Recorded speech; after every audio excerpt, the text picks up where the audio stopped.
みんなありがとうかな。ありがとう。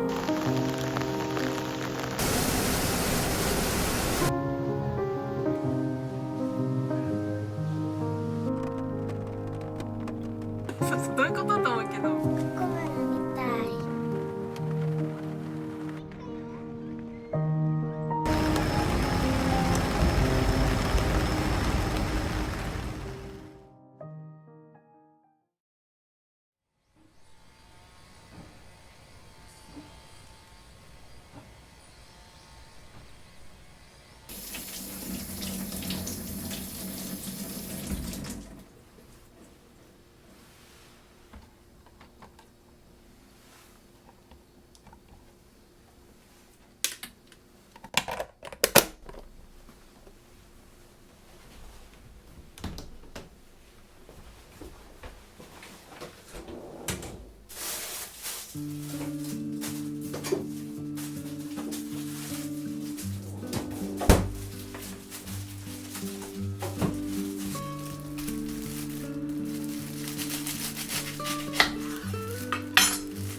今日三つ編みにする？あ、ぬいぐるみはどれ持ってく？初めてのさ、うん。ズキンちゃんを持ってく。ドキンちゃん持ってく？うん。そうだね、初めてだね。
ちょっとだけ？どうぞ。ありがとう。いる？こいしょ。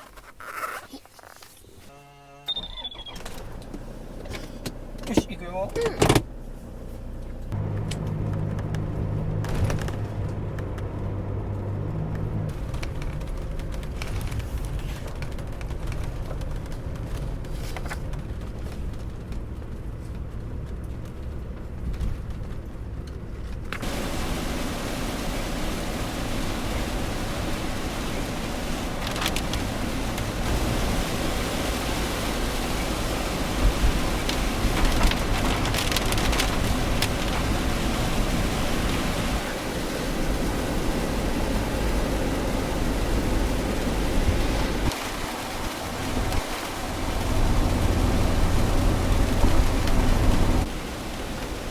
まで土砂降りだとなかなか観光もできないね。そうだね。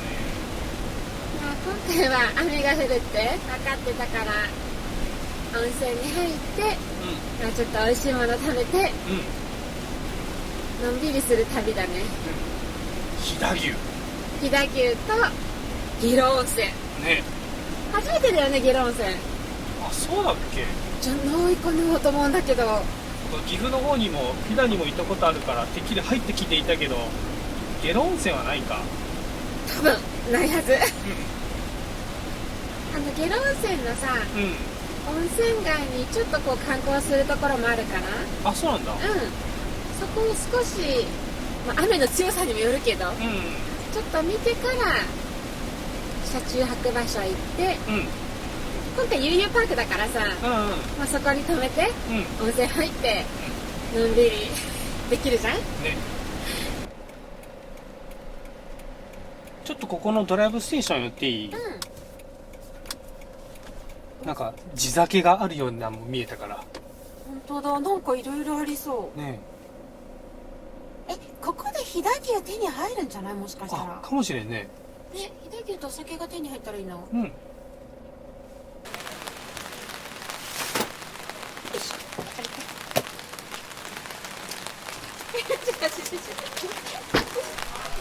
あ、なんかすごいいい匂いがする。絶対これ飛騨牛じゃない？ねえ。まずぐるっと見て回ってみる。そうしようか。サルボボ。あ、サルボボだね。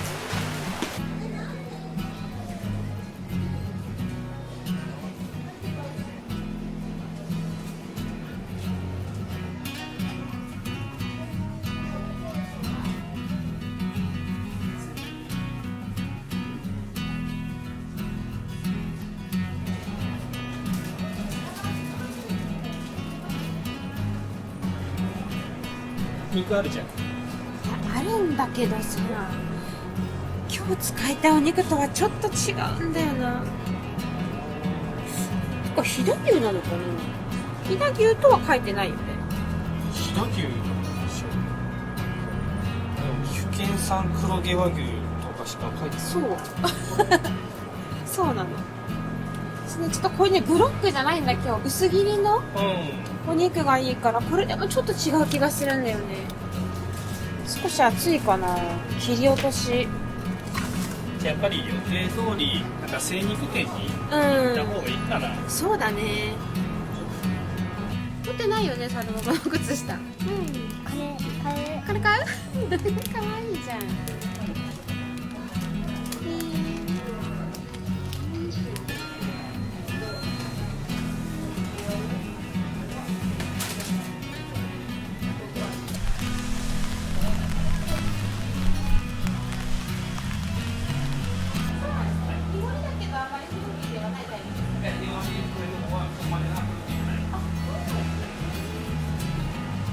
どうしよう、すごい悩む。あるね。この辺がおすすめだわってどうしよ量も相手的にちょうどいいんじゃない？すごいちょうどいい。なんかね、この辺がすごい人気なんだって。これにしてみようかななんとなくね。お、地ビールも結構あるね。ね。どうでしょうか。なんかこの店限定の飛騨誉れビールとこの飛騨ブラック。いいじゃん。かわいいね。その2つにしよう。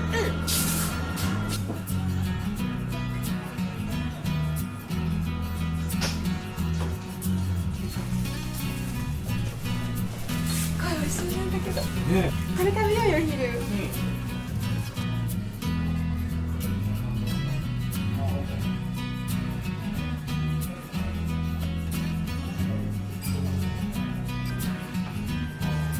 たっぷりだ。美味しいよ、牛すじ。食べてみる？ちょっ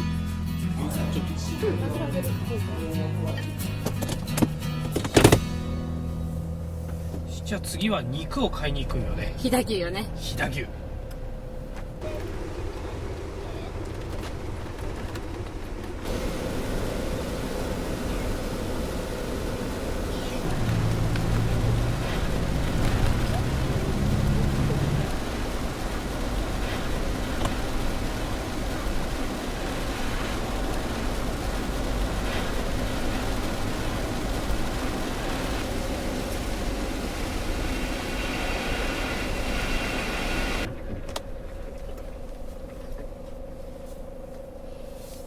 るかな、飛騨牛まだ。まだあるかな。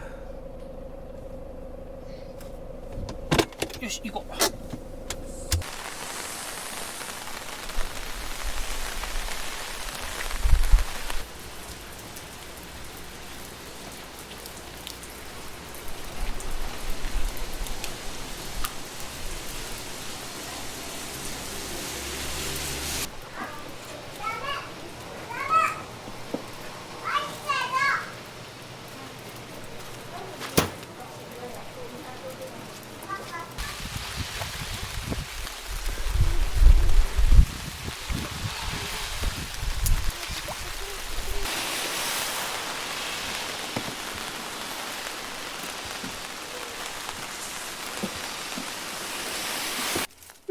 美味しそう。冷蔵庫にとこう。夜が楽しみだね。よし。この後さ、下呂温泉ちょっと観光したかったけど、この雨ちょっときついよね。ちょっとね、結構降ってるからね。ねえ、なんか土砂降りになってきたし。まあでも一箇所だけ、合掌造りは見たくない？あ、そんなのあるんだ。絶対さ、こう雨に濡れた合掌造りとか綺麗じゃない？そこだけ見て、もう悠々パーク行っちゃおうよ。そうしようか。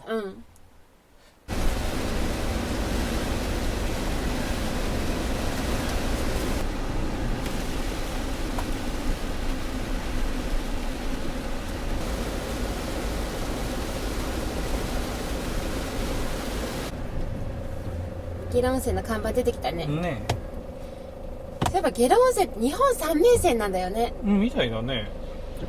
どこだっけ？草津、有馬、下呂か。草津は行ったけど、有馬行ってないよね。あ、大阪住んでた時行ってないか。行っとけばよかったね。ねそしたらこれで三名泉制覇だったのに。まあまた行こう、大阪方面も。そうしよう。ね。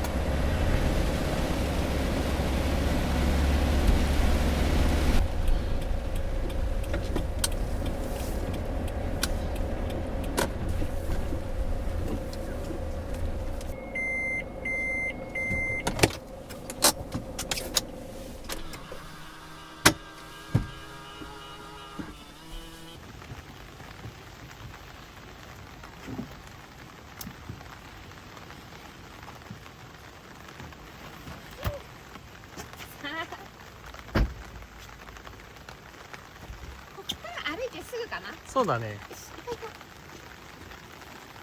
近道あるじゃん。本当だ。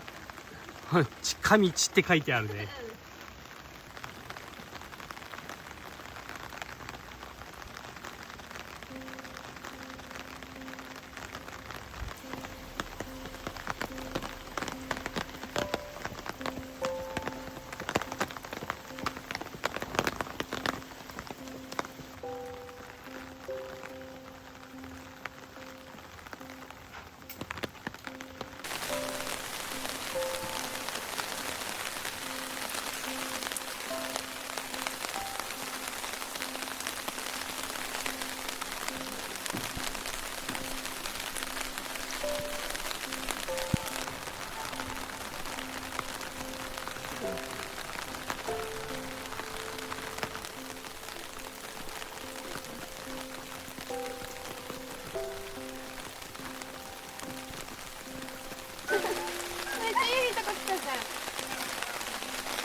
なんかねだってるね。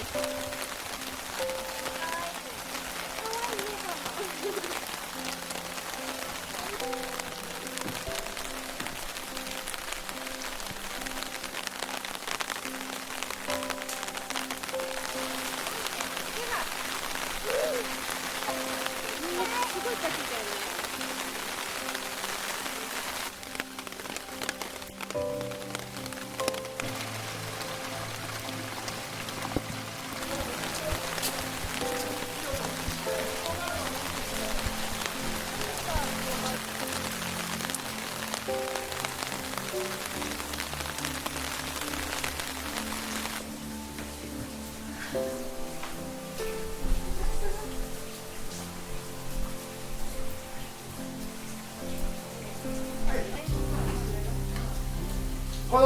めてみたら、ね、これはな、いろりって言うんだよ。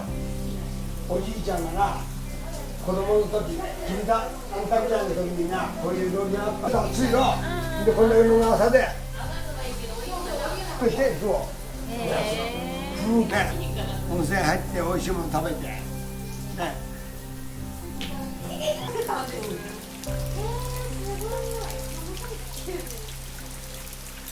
で、お客さんごちそうさまで。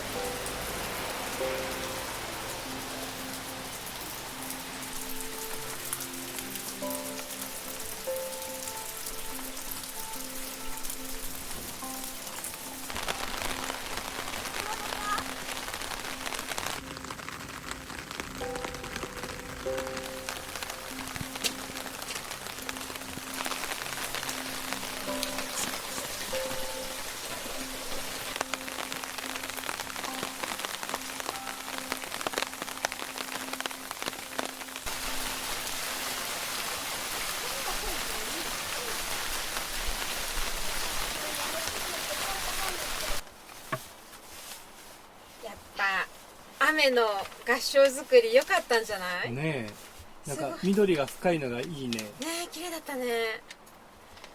とはいえ、なぜかカッパも傘もさしてるユーリがびしょびしょだから。うんさあ、温泉行こ行こう。イエーイ。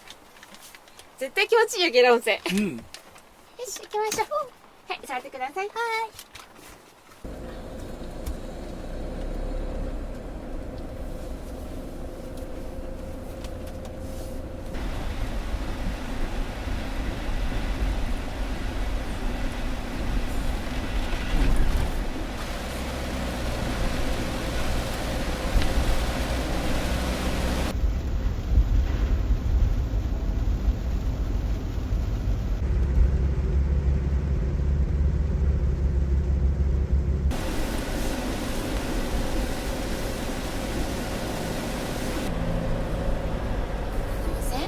ここだね。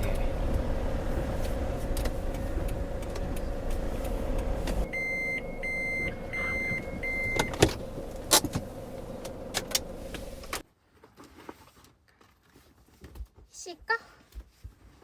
はい、兄ちゃん。温泉入ろう。もうまだびちゃびちゃじゃん。あったまろうね。ね。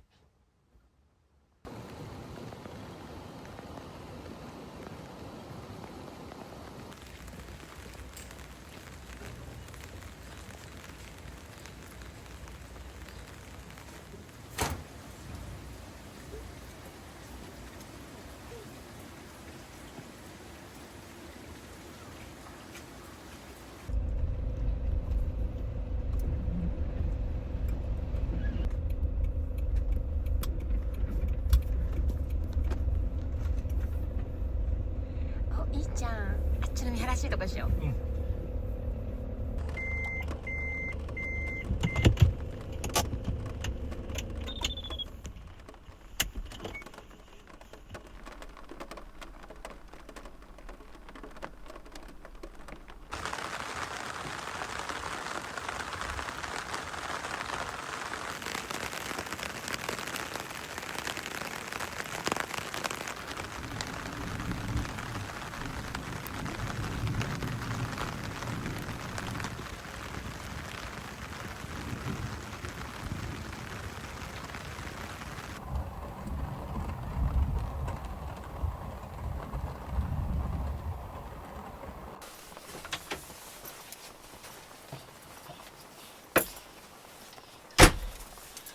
空いたね。めっちゃお腹空いた。ね、任していい？うん。作ろう。早く飛騨牛が食べたい。今日は飛騨牛の鍋焼きうどんです。いいね。こういう肌寒い日はうん。鍋焼きうどんいいよね。ね。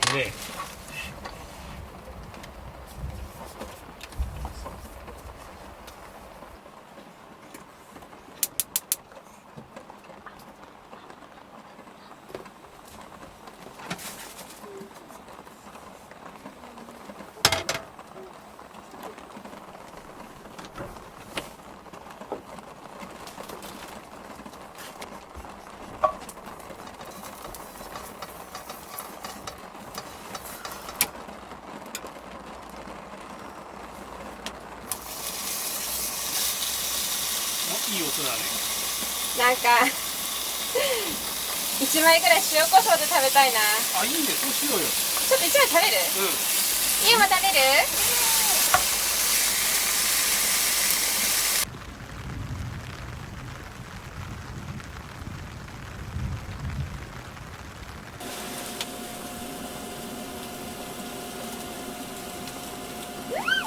どう？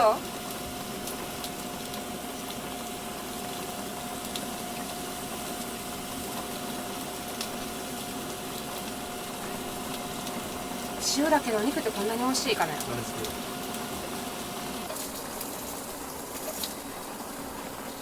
食べる？しんちゃん。食べる。ちょっと待ってよ。うん。熱いからね。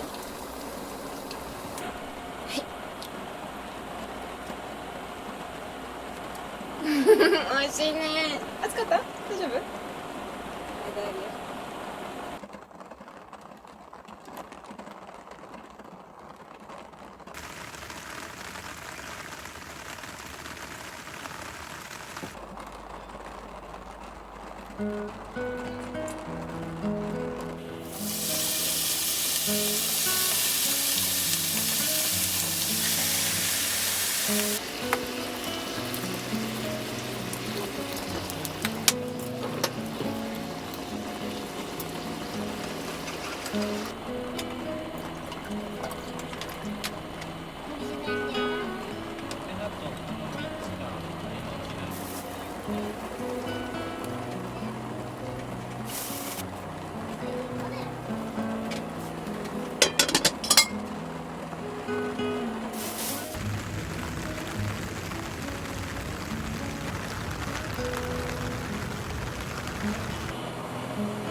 ちゃん、もうね、うどん入れたら出来上がるからテーブル出してくれる？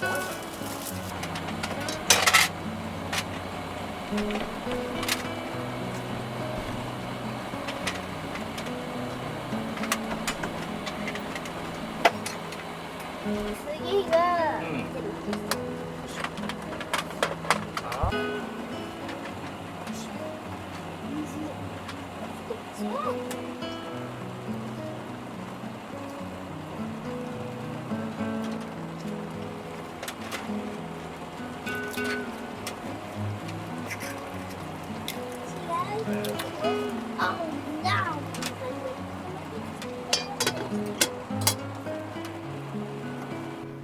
あっちに行くよ。おお、来た来た。よいしょ。はい、お待たせ。めっちゃうまそう。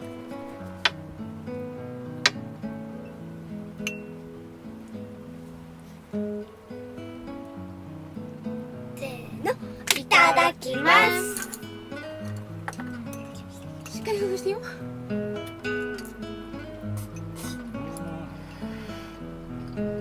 いいね。うん。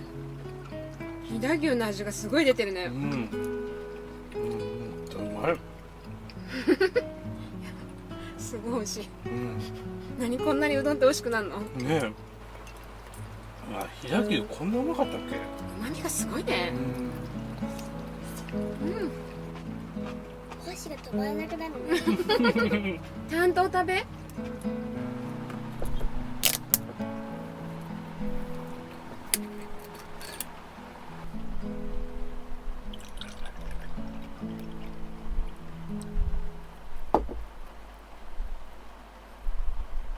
ミッキー乾杯。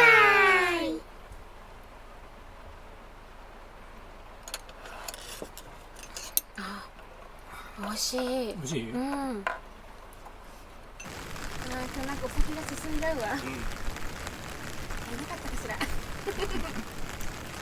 そういえば下呂温泉。うん。英語的にはどうだった？最高でした。うんねえゆり。こうでした。そうか。広かった、すごいお風呂がめっ。ちゃ広かった。露天風呂行った？行ってない。行ってない？露天風呂が最高だったよ。もうザーザー降りだったけど、もう構えなしにもう打たれながらね。あ、めっちゃ雨降ってたから露天はやめとこうかなっうんって思っちゃった。入ればよかったな。多分みんなそうだから誰もいなかったんよ。うん露天風呂2人っきりだったよね。本当にね、すっごい気持ちよかった。温泉ももうぬるぬるのやつ。気持ちよかったね。気持ちよかったよね。まず黄身絡めてみ。最高。ねえ、ゆうちゃん。俺何でも卵絡めるのは絶対最後。そうよね、もう最後の最後じゃない。大体中盤から後半にかけて。最後にトゥルンっていく。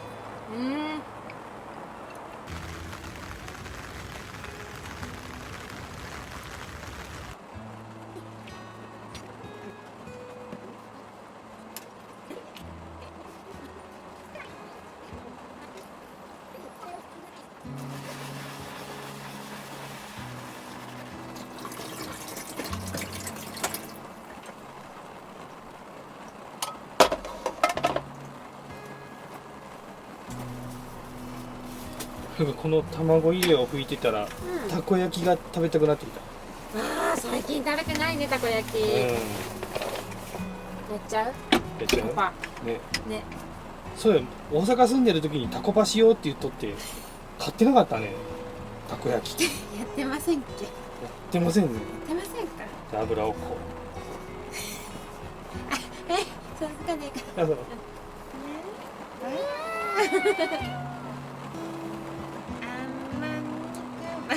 中華まん、ちまきにもむま、ちまきにもむま、豚まん食べたいな。豚まん食べたいな。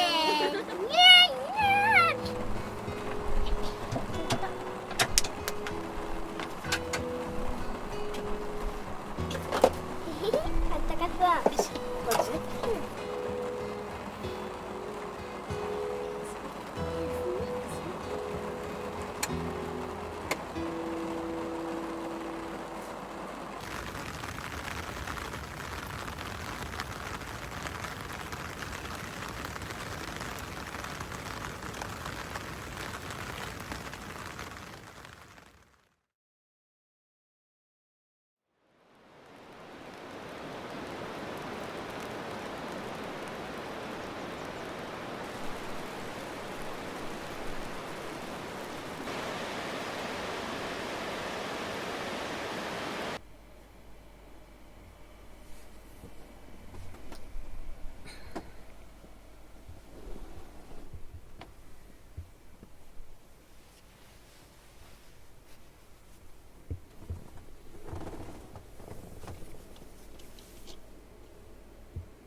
メおはよあ、はいはい、やっちゃん。あ、いや。また寝てたね。う。あ、すいた。お腹空いたの。お腹空いたの。じゃあ作りますね。お布団片付け。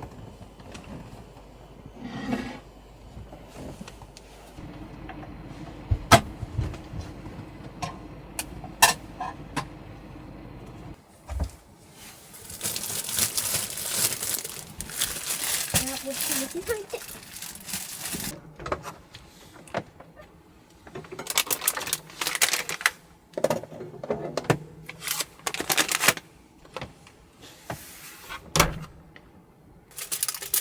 このままでも食べたくなっちゃった。ダメ。よ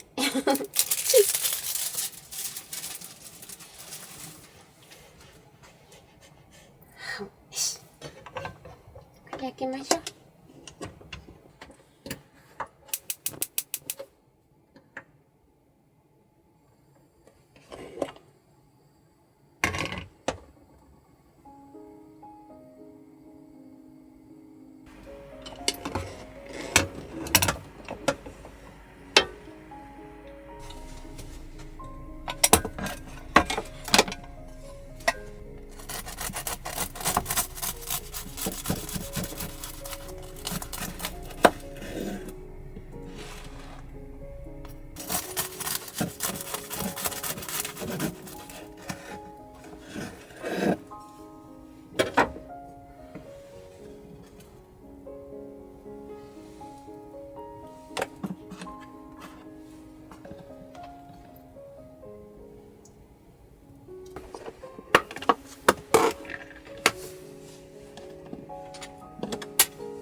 ゆいの。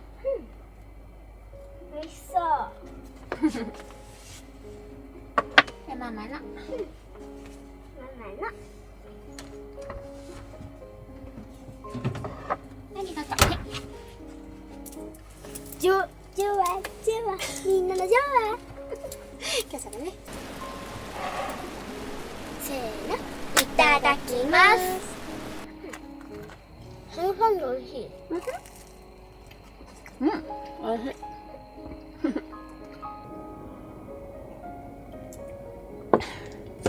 ゆり、今日さ、リス触りに行かない？リス。触りたい。触りたいよね。ママさ、リスがいっぱいいるところ見つけたの。多分それ、室内？屋根があるところだと思うからさ、今日みたいな雨でも大丈夫だと思うから、リス触って帰ろうか。写真で見たらめっちゃ可愛かった。餌やりできるって。絶対餌ある。うん。もしかしたらリスがこう登ってくるかも。チュチュチュチュチュチュって大丈夫？怖い？ビクッとするけど気持ちいいね、ウサギギでしょ。だってこんなちっちゃいリスさんだから可愛いでしょ。チュチュチュ餌ちょうだいチュチュチュチュチュってくるよ多分。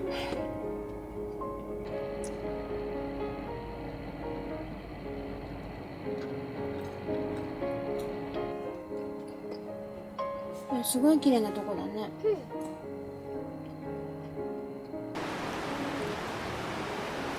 っと坂が上まで続いてる。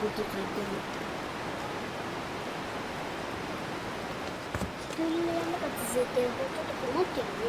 そうだね。あっちの、ね、すごい雲が出てるね、あっち。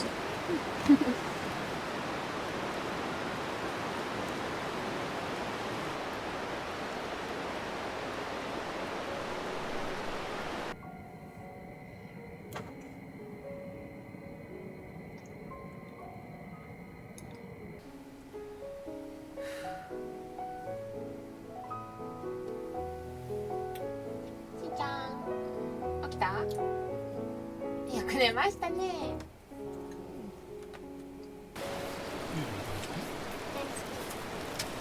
百屋さんも超美味しい。デラウェア美味しい。はい、どうぞ。ありがとう。ちょっと髪結ぼうか。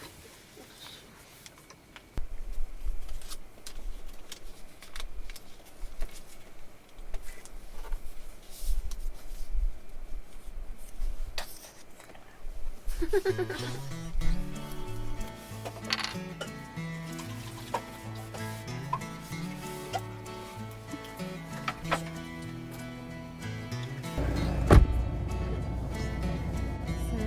スさんをめでめでしに行こう。行こうか。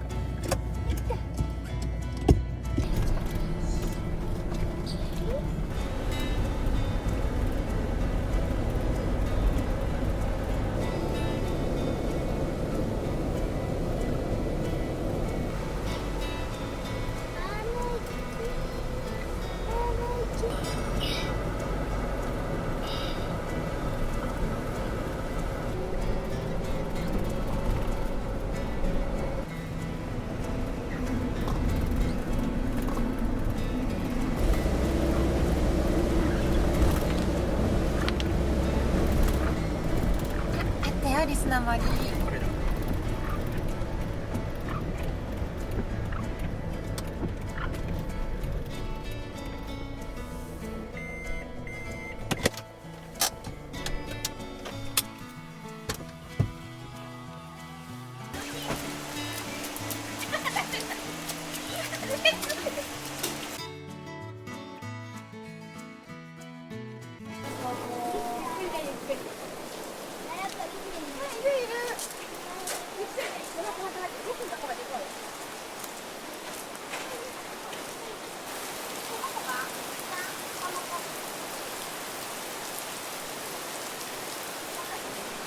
かわいいね。はい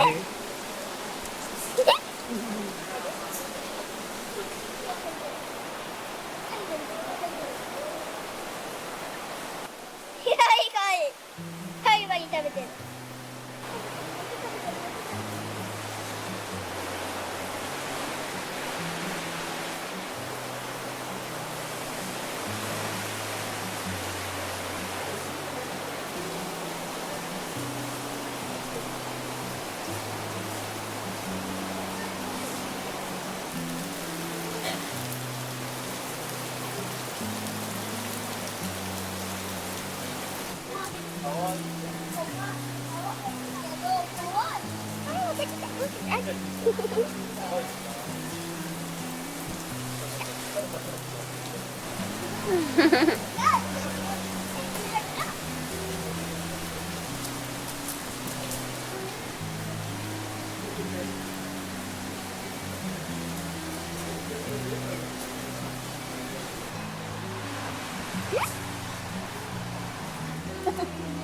ね、まだリスだらけなんだけどどうしよう。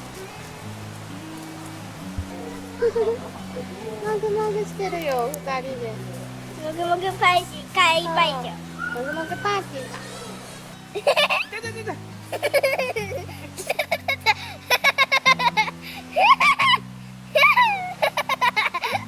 しんちゃんの背がお気に入り。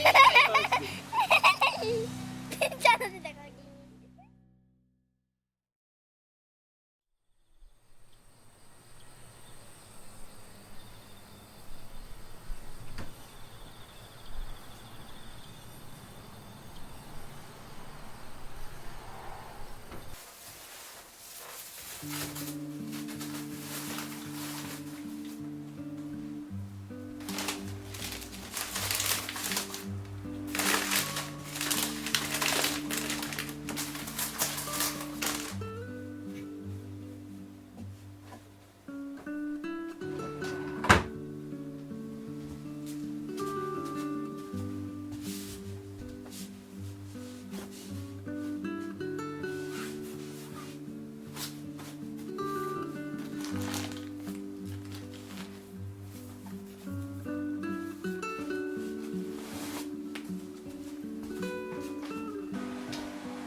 どうする？なんかそれ見る？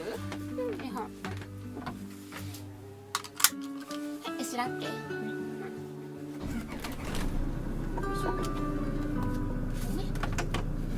れつけてる。いくよ。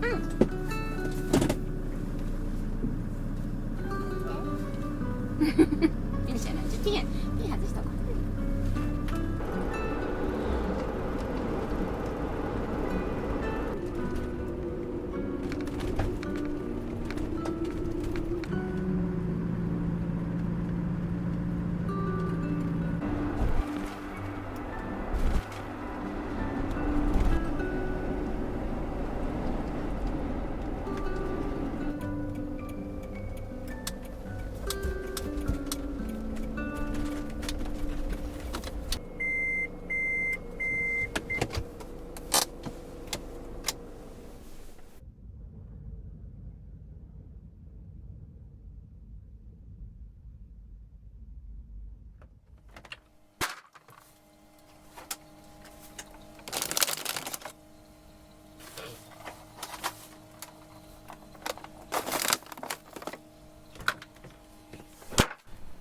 さて、お腹減っとんよね。うん、お腹すいた。かといってここで今食べるわけにもいかんよね。高速今からすぐ乗るでしょ。うん。で一番最初のさサービスエリアかパーキングかで、うんまあお昼食べちゃうよ。そうしよっか。うん。多分もうすぐあるわ。それでいいや。お腹すいた。ね。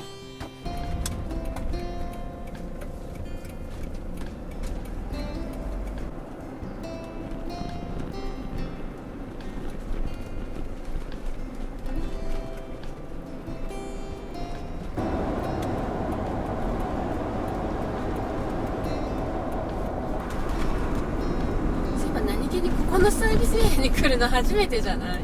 初めてかな。だって乗ってすぐでさ、あんまり来ることないじゃん。そうだね。いやでも長野に家探しに来た時に泊まった気がする。そうか。うん。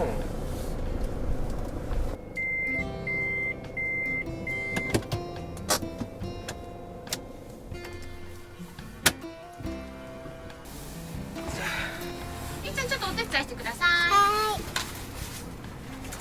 これ温めなくていい？ーい。全部温めない。全部温めない。ビー。さこれとこれ。うん。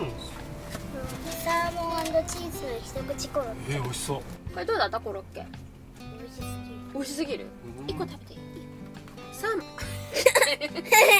サーモンとチーズだったよね。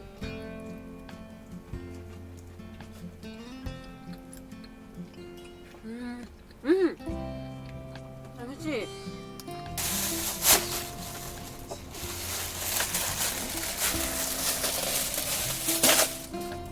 さあ行きますか。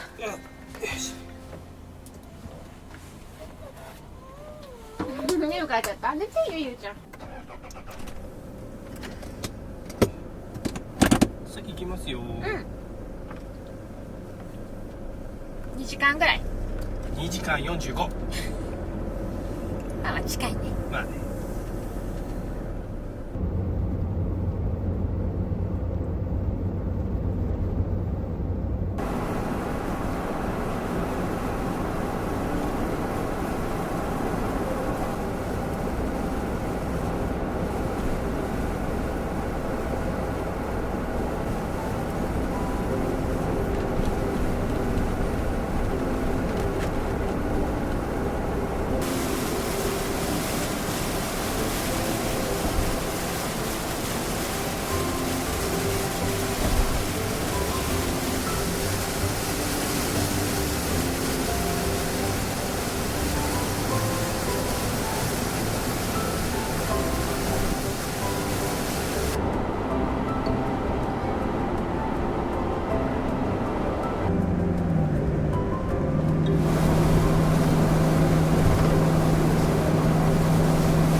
すごかったね。ねえ。まっすぐ落ちたよ。うん。ちょっと雨がひどくなる前にシャワー行くか。そうしようか。シャワーのあるサービスエリア楽でいいね。ね、ここのどうかな、どんなかな。とりあえず男女は分かれてるはず。うん、よかったよかった。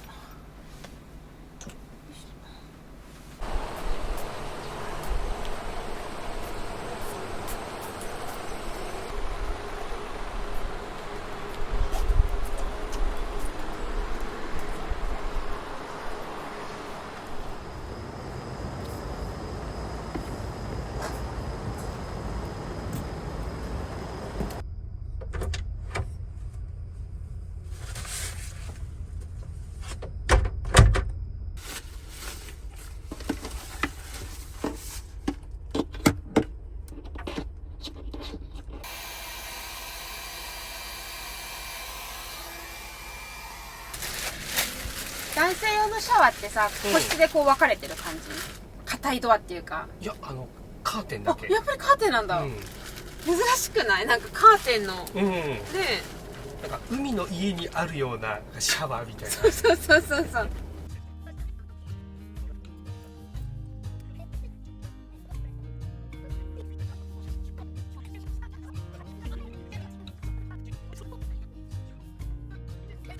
さあさあさあ、お腹すいた。食べようじゃない作ろう。気持ちばかり。もうできてるのかな。だといいな。ハマったあ、ほんと。あっただっただっただった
この中性の名前は何かある？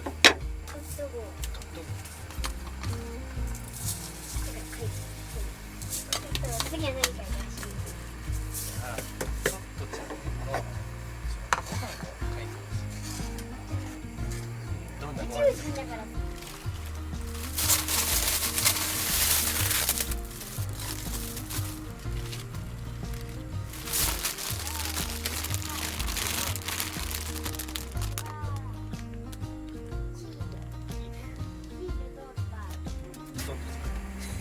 トットちゃんもいるよね。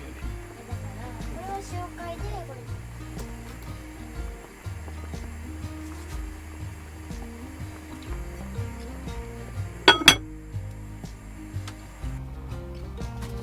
この子名前は？全員で来上がってからね、この子がね、何書いてるのそれ。宇宙人のキャンめちゃくちゃ可愛いじゃん。一番上きさ12歳のトットちゃん、 12歳のトットちゃん。なんかユーリに似てるんだけど。ほらこの感じとトットちゃん似てるんだけど。めっちゃ違うよ。違うの？だってさ、ここ3本足もこのデコボコないし。違う、顔。この可愛い顔がそっくりと思って。これカラフルに色塗っても可愛いね。でもね、全部紫なんだって。あ、全部紫。そうだよ、そうだよ。そうなの？あ、そうなんだ。なんか見てみたこういうふうに入ったら急にもう一個もう一個。どんな歩き方？いい？うん。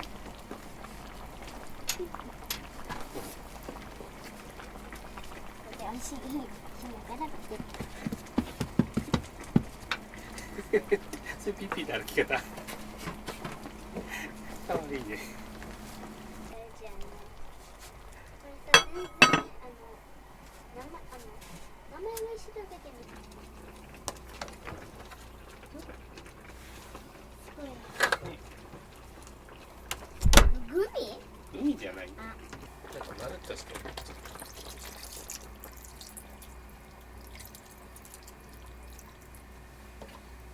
同じ子がこうやって変わるんだ。やっぱ3匹やそうなんだ。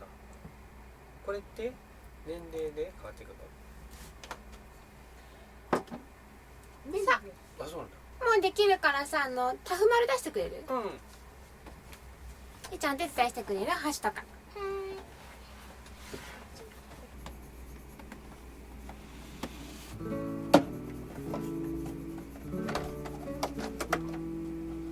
誰のにしようかな。パパかママか。じゃあこれパパにしようかなこれよりかわいいちっちゃいやつ。ほいパパはい、ありがとう。あれもう一個が。ほいよ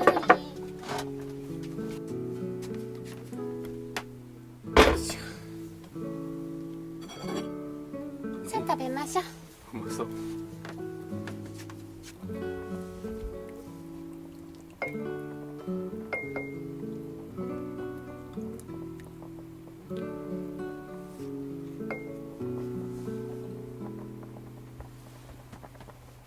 いただきますちょっと暑いからフーフーしてね。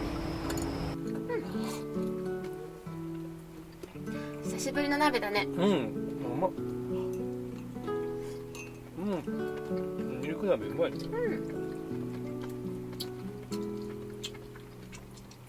今日さ、この後ご飯入れて中華ミルクがゆみたいな感じにしよう。汁は、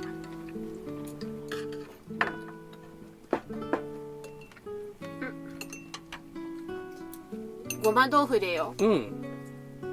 う。前さ、豆乳鍋にごま豆腐入れて美味しかったじゃん。うんうんうん。ミルク鍋も美味しいんじゃないかなと思ってね。なんか合いそうな気がするよね。ただこれ溶けるからさ、ごま豆腐ってうん。最初に入れないようにしたんだけど、ちょっと温めて食べよう。よ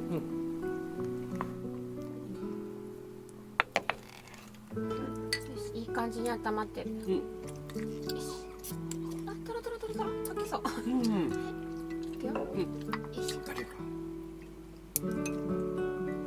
めっちゃトロトロ。そう、じゃあトロトロだからね、お皿に入れますよ。ありがとうトロン。よいしょ。あ、トロトロした。箸じゃつかめんぐらい。本当だ。箸じゃつかめない。どうしよう。あ、逃げる逃げる。ね。ちょっと待って。あ、こんだけしか取れない。干してできたお、いいじゃん取れた。このトロトロが美味しい。うん。いや、やっぱこういうミルク系の鍋にはごま豆腐だな。合うね。美味しい。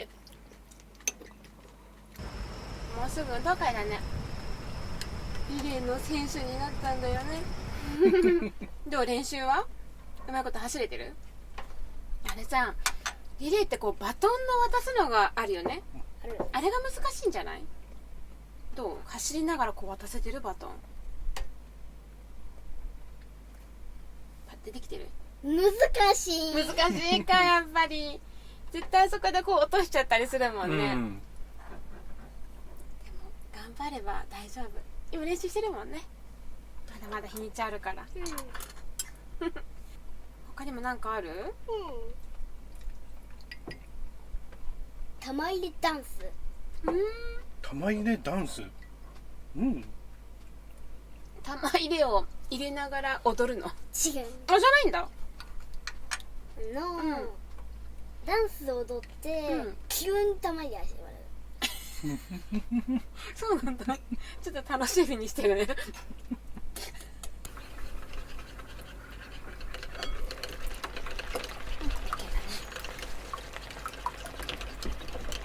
じゃあ卵ちょうだい。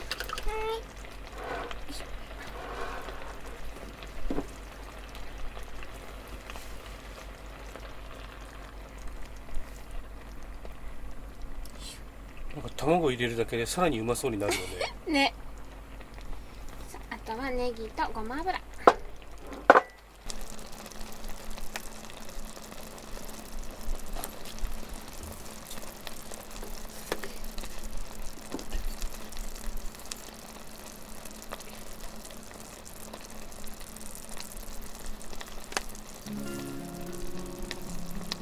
ミルク鍋の時の締めは麺じゃなくて女性がいいかな。こっちだね。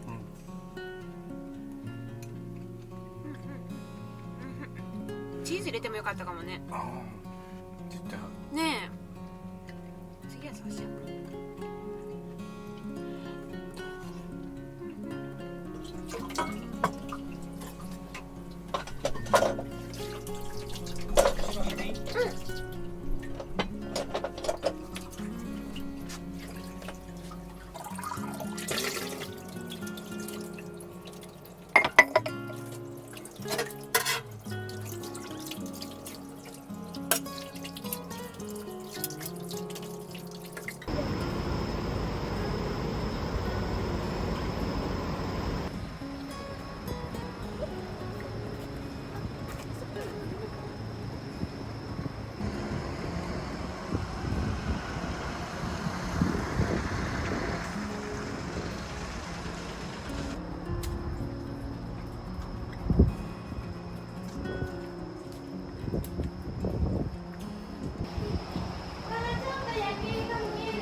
おお、綺麗だね。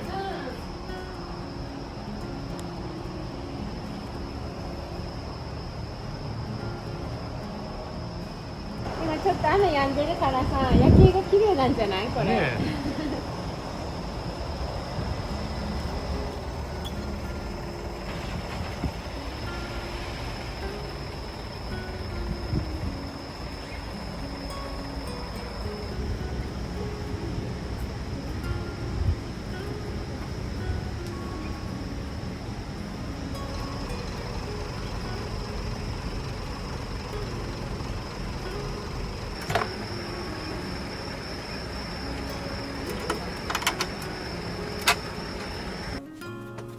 変わりがある。軽くさ、吹き込んで、そう、巣を作り始めました。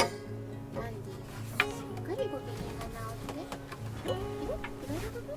いろしました。すると、町のスズメたちが大勢やってきて、大ネクタイと一緒にランディをつつきました。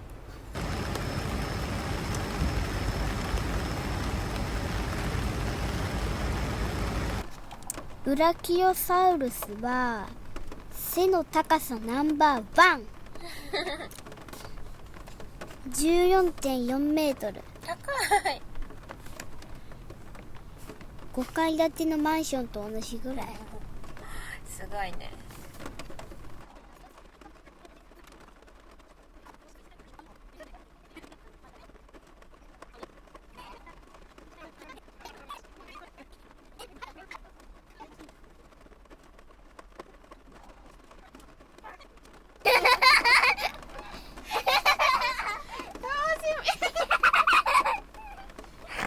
これ以上は来れません。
熱いよ。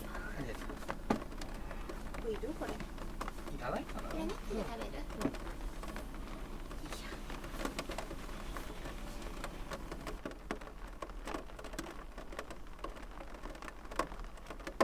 サービスエリアにさ、静岡おでんあったじゃん。入った瞬間ブワーって出汁の匂いがうん。めっめっちゃ美味しそうだったよね。ちゃうまそうだった。でも思い出してもなんか買いに行きたくなっちゃうもん。次来た時には食べよちょっとさ、寒い時期に来てさ、う。うん。あれを食べたい本当に。うせんべろを出してせんべろメーカーん。うん。熱燗に横に静岡おでんなんてどう？やばいね。やばいよね。食べたい。それやろうよ絶対。うん。食べたことないでしょ静岡おでん。はい。なんか色が出汁がちょっと黒いんだって。そう黒いの。なんか醤油ベースだったの、うん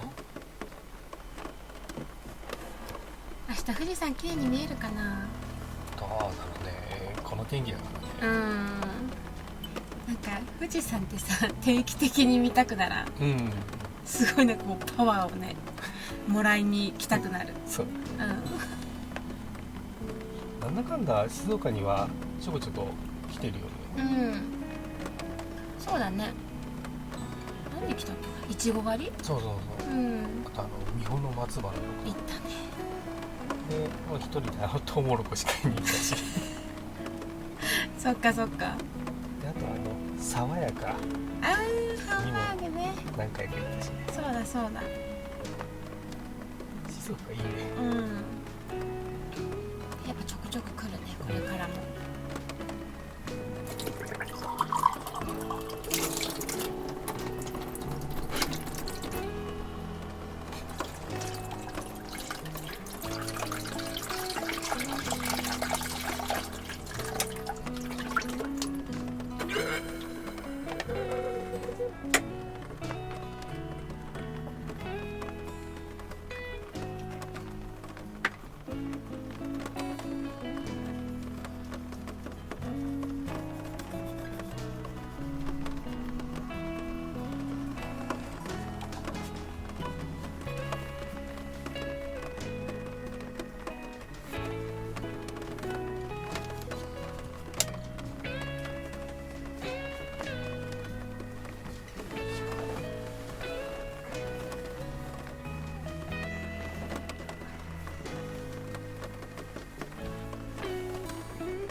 時半だ。しんちゃん後でさ、8時になったらサービスエリアの中が開くでしょ。なんかパン買いに行こうよ。そうしようか。果物とねヨーグルトは持ってきてる。お部屋がぐちゃぐちゃぼぐれになってますよ。ぐちゃぐちゃ。あと10分でさお店開くからここ片付けよう一緒に。お布団いい、そのちっちゃいの畳んでくれる？畳むんだよ、ゆう。畳んだ。畳んでない。遊んでる、それは絶対。気持ちいいこれ。いいか。焼きたてパンあるかな。開けてください。ちょっともわっとするな。マジで。暑いってほどではないんだけどもわもわする。本当だ。あれ海なんかね。そうだと思うよ。昨日の夜さ夜景ちょっと見たけど、もう一回店舗で上がってみない？そうしようか。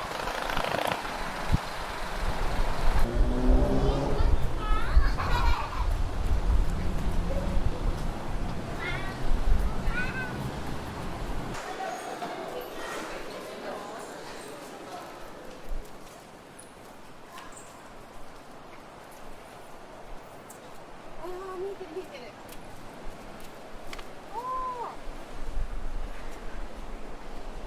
駿河湾一望じゃん。すごいね。もうここに見えてる陸地が伊豆半島ってことか。そういうことか。伊豆半島はちょっと向こうにすぎる。ちょっと曇ってるけどそれでも見えてるね。ねえ。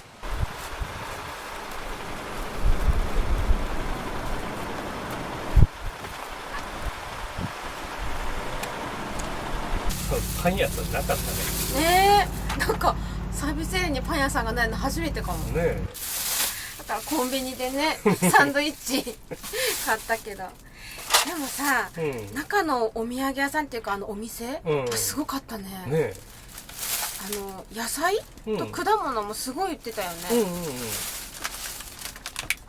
初めて見た。ねえ。何だったっけ？ブラックシャインマスカット。なんか名古屋で見たことないよね。ねえ、ブラックだよ。なんか説明にさ、すごいなんか希少って書いてあったよね。ちょっとお値段張ったんだけどさ、いやこれはちょっと一回食べてみたいと思って。シャインマスカット好きにはちょっと行ってみないとね。いやこれはね、初めて見るぶどう一応食べてみないと。これも朝で食べてみよう。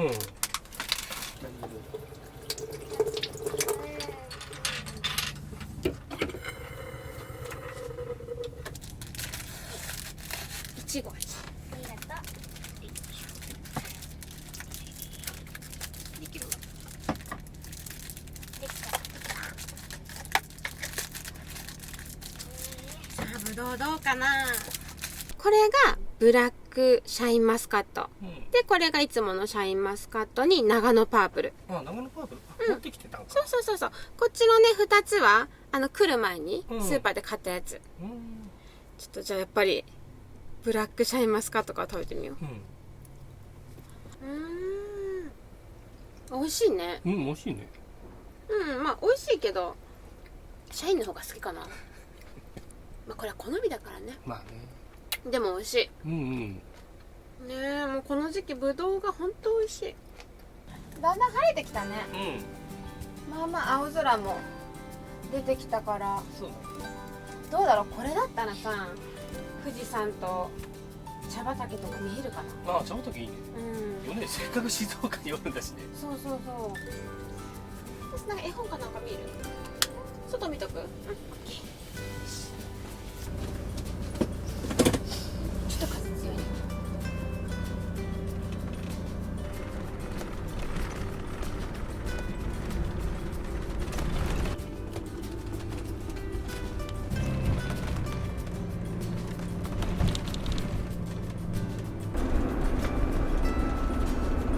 茶畑見ると静岡って感じだね。綺麗だね。綺麗だね。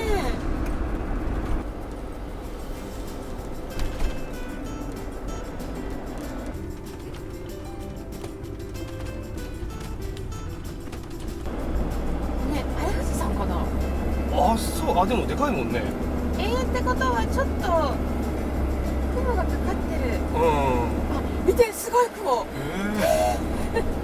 逆に面白い。なんか帽子かぶってるみたいだね。山の上に平べったく雲ができたらそれ笠雲。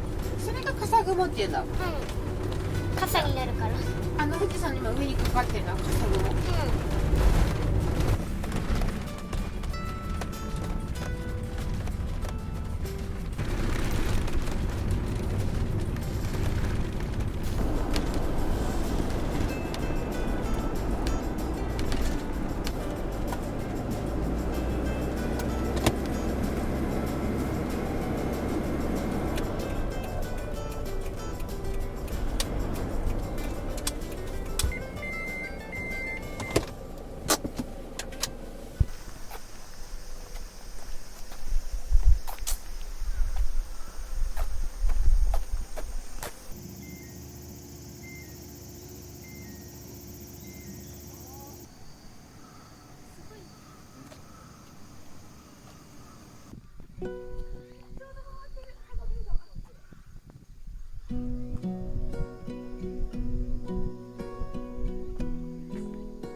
茶葉と富士山綺麗だったね。綺麗だったね。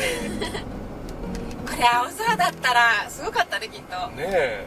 もう今ほぼ富士山が見えるぐらい曇ってきちゃった。ね、もう隠れちゃったね。ギリギリセーフだった。いやーよかったわいや、いつか本当茶摘み体験しに来ようよ。やりたいね。ね。そしたら次は白糸の滝だね。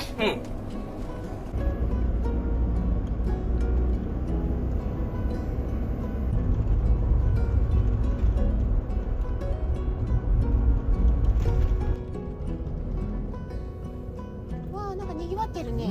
めっちゃ人多いね。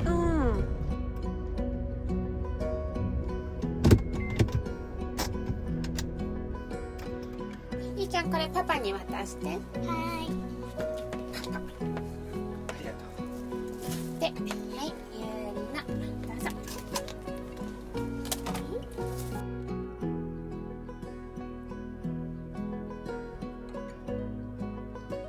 いただきます。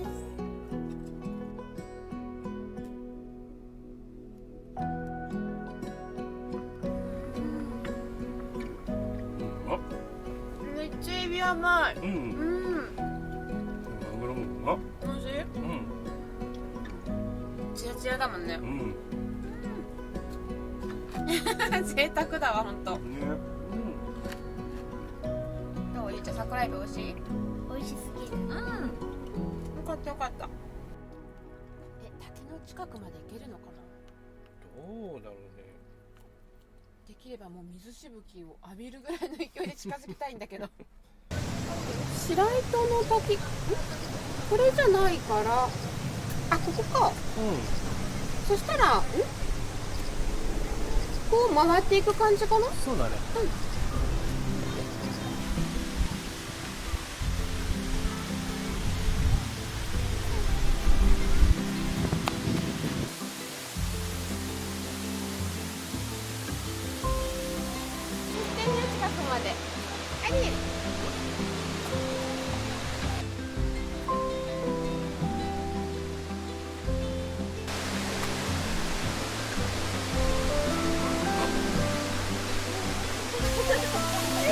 あそこのさ一番近く行けるとこまで行こう。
行くよ。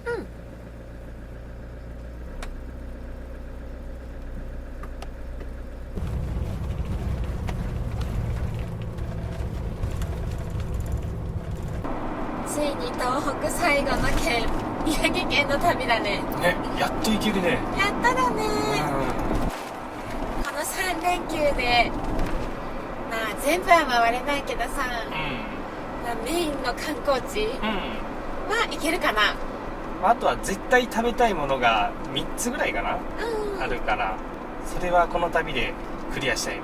そうだね。一番は絶対牛タンでしょ。もちろん。あでも私ずんど餅大好きだから、美味しいずんど餅が食べたい。でもまあ今回の一番の目的はやっぱり日本三景の一つ、松島、あれを見に行くのじゃない？ああ、そうだね、絶対行かないとね。これで制覇じゃない？日本三景。ね。今日着くんだっけ？日付は変わるね。変わるよね絶対。この後このままサービスエリアでお風呂だっけ？佐久平ハイウェイオアシスっていうところでなんか良さげな温泉があるから。あ、そっか。お風呂って温泉に入れるんだよね。そう。すごい、めっちゃ嬉しい。今日寒いじゃん。すごい温泉嬉しい。露天風呂もあるみたい。露天風呂？そう。ちょっと楽しみすぎるんだけどね。タッチカービィ。タッチカービィ。かわいいね。他にもクラッシュとかね、スパークとかビームにも乗ってるよ。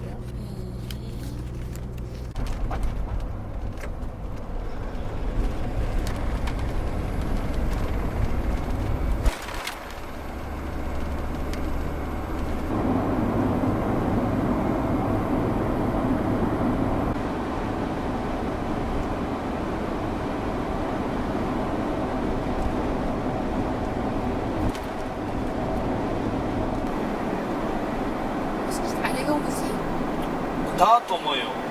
なんかエスカレーターみたいなやつを上がっていく。あれ自動よね。階段じゃないよね。自動だと思いたいね。すごい。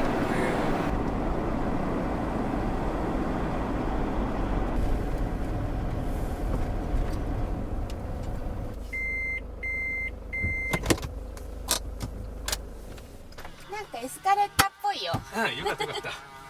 私行こうか。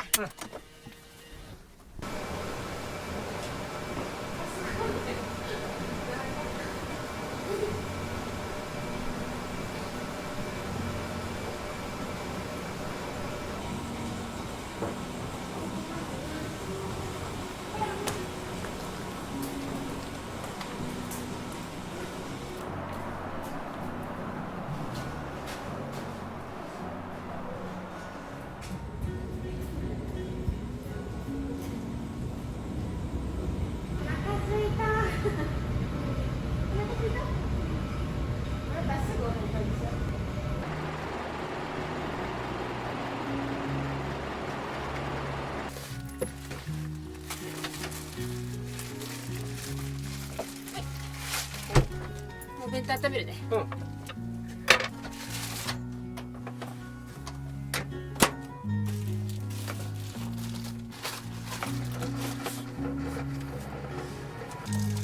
れ持ってってくれる？これより。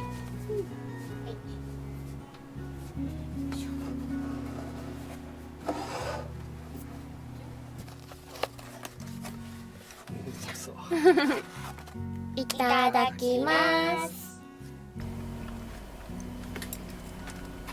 さつまいもご飯美味しい？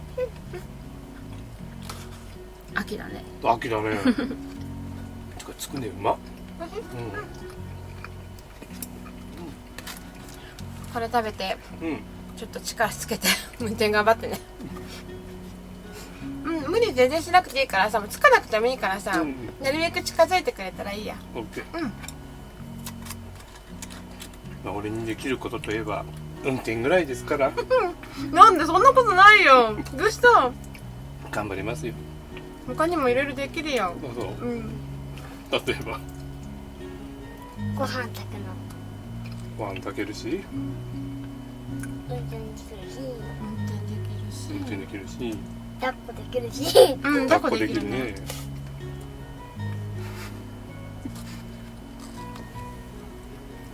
まあ、うん。エトセトラよ。まあじゃあちょっと運転頑張ろうか。明日は早速松島だよね。うん遊覧船乗るよね。もちろん。ね。いやだったらさ事前にネットで券を買っとった方がちょっと安くなるのかな。あ、そうなの。いや一瞬さ雨がもしかしたら。一応予報では午前中はギリ持つかなっていうぐらいだったけどね。まあ、雨が降っても何にも見えたことないか。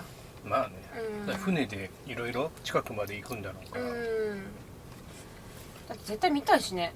うん。じゃあそうしよう、後で買っとこう。日本語。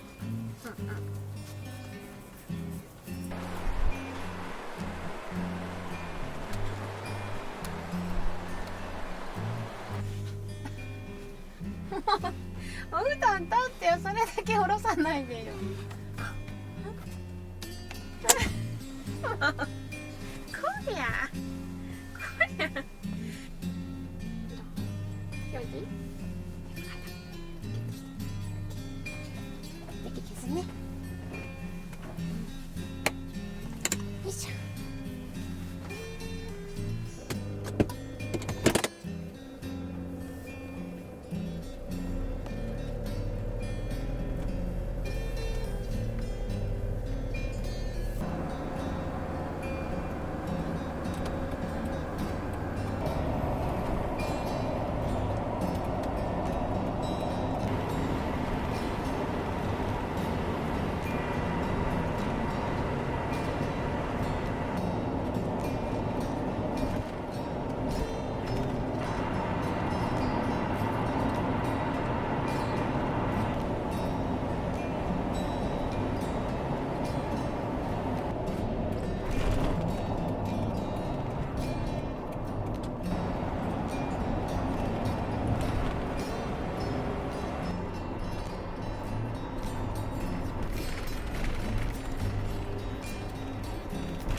今日よりが一番寝ぼすけだよ。もうパパ起きてるよ。さっきママのこと見てたじゃん。さっき目あったよね、ママと。知ってるんだよ、ママ起きてるの。ね、起きてるの分かっているんですけど。今日一番寒いかも。あ、寒いね。うん。いやー、もうちょっとあったかい服持ってきた方が良かったかもしれないな。ねしかも船だからあ、そうよね。余計寒いかもね。オッケー。今日朝ごはんはさ、うん船にうんパン持ってって食べるから、うん。オッもう出れるよ。ケー。行きましょ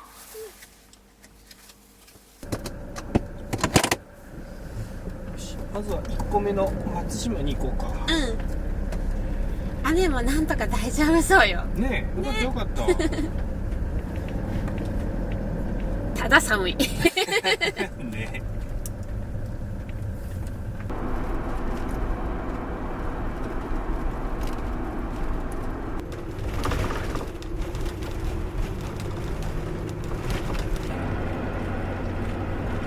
船が見えてきた。あの船だよ。あれか。うん。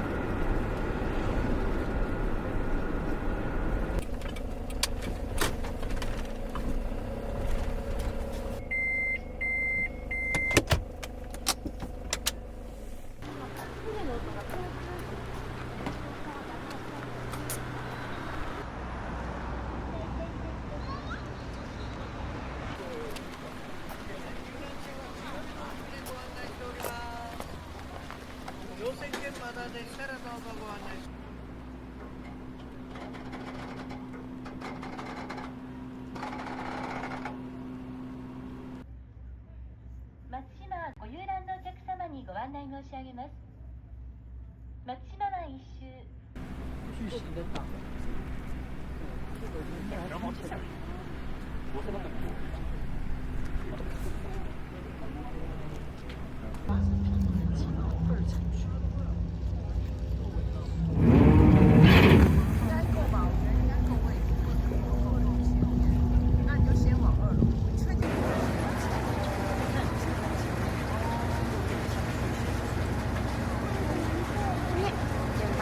足元お気をつけください。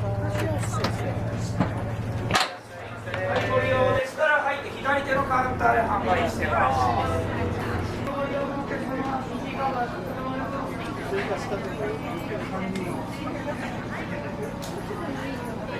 9席、2階は外のデッキも含めてグリーン船室となっております。2階のグリーン券をお求め on the first floor.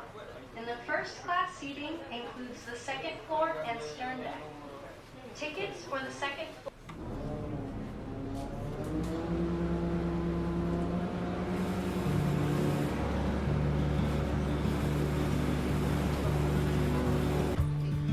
まずは双子島。大きな島が海星松尾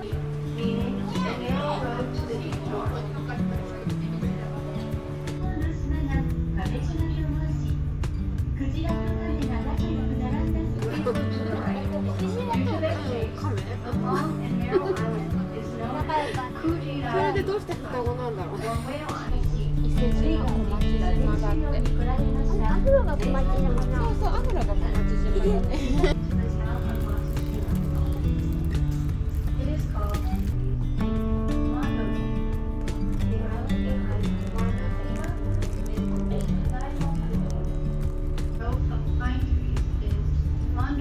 内松島を後にいたしまして、この島で焼き清めたと伝えられております。The long and narrow island to the left of the Diamond Kingdom.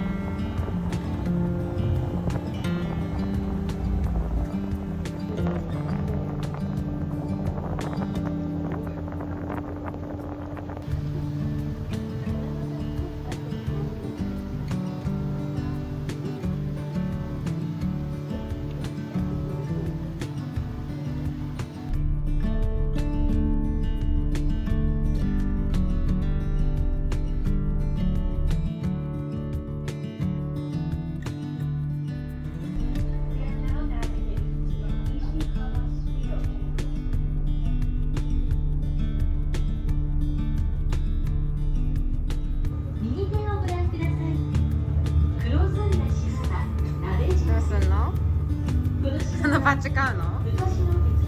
何番？じゃあ1番くださいって言ってごらん。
次は海鮮丼食べに行くんだよね。そうだ。まだあるかな。結構あれ昼まででしょ。昼以降は閉める店が増えるって書いてる。ギリギリかな。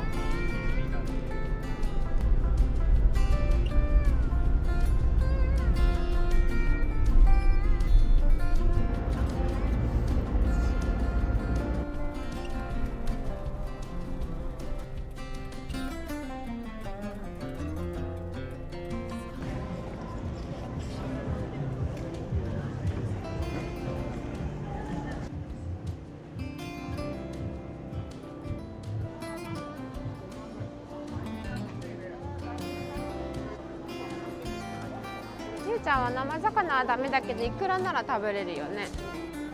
1500円。はい、ありがとうございます。じゃじゃあ有料にこの茹でたエビを買おう。 400円。 400円のこの茹でたエビ。これ一つください。すぐ食べます。あ、すぐ食べます。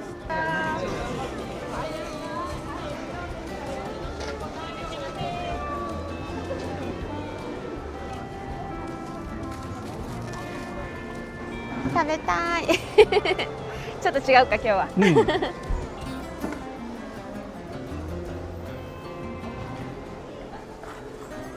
円のお菓子です。はい。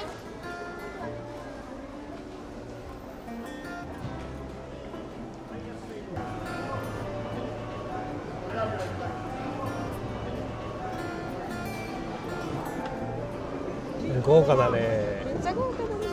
マグロでしょ。エビ。甘エビでしょ。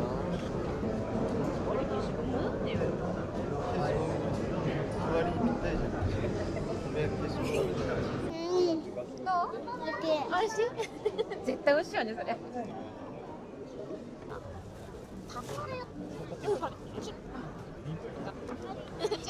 仕上げはイクラ。ねえ見てこれ。すごい美味しそう。うまそう。いただきます。どこから食べよう。マグロかな。かな。めっちゃ美味しい。美味しい。ちょっと食べてみて。すごい。う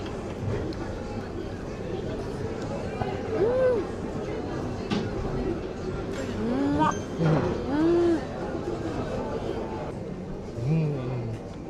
やっぱ新鮮だね。ね、美味しい。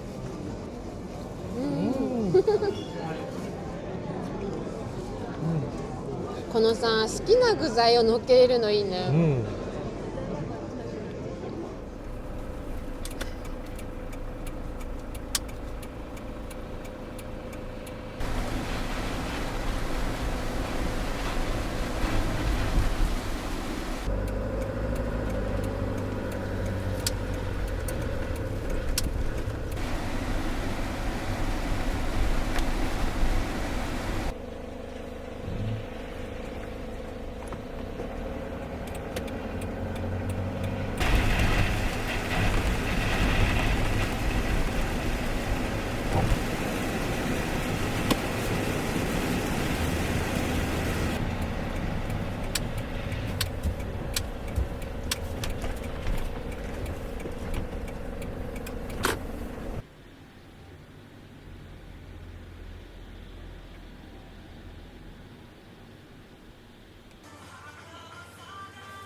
ね、明日の朝ごはんのパンここ選ぼう。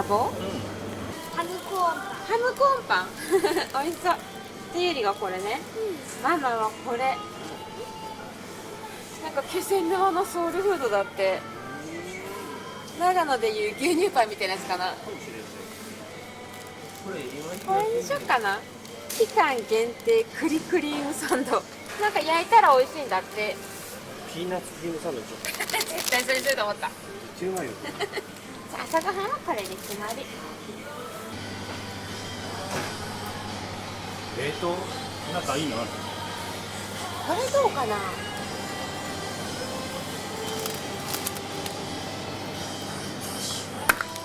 ズワイガニの炊き込みご飯の素。今日さ冷凍餃子買ったじゃん。次冷凍餃子とこれ炊き込みご飯。家で残ってたさトマトとブロッコリー持ってきてるから、それでどう？十分じゃない？ね。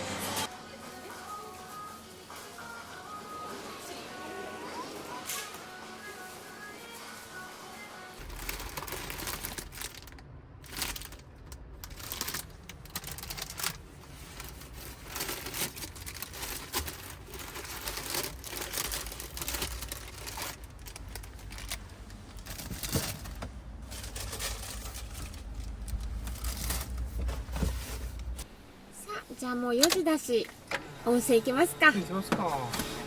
なんか本当はいろいろと観光したかったけどこの雨じゃしょうがないね。ね温泉入ってゆっくりしよう。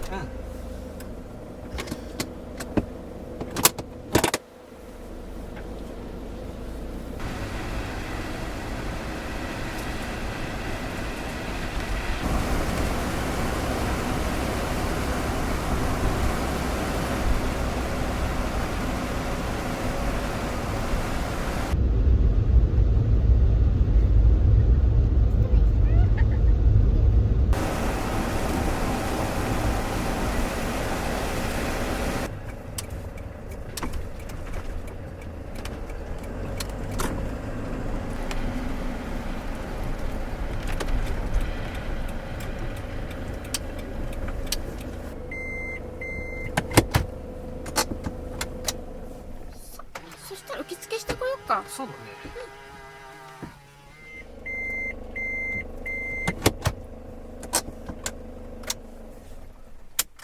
よしお風呂行こう。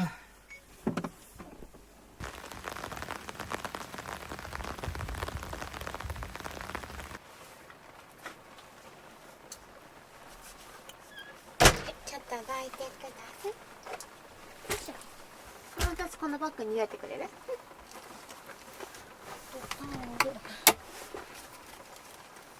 これパパのバッグに入れて。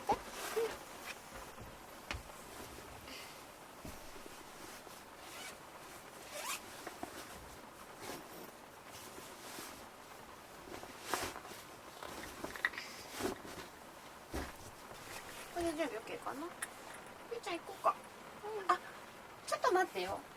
ママご飯炊いていい？先に。ちょっと待ってください。じゃあよし。そうだそうだ、お風呂入ってる間にご飯炊いとこう。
お、水たまり気をつけて、水たまり。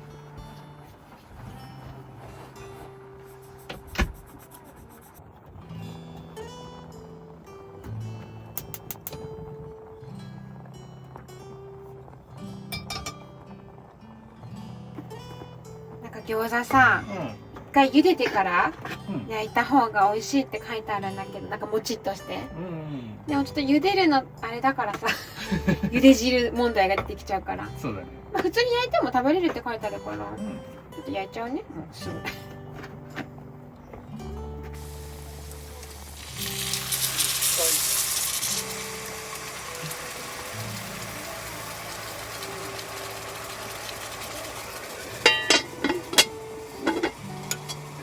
でこれ信号機に来た。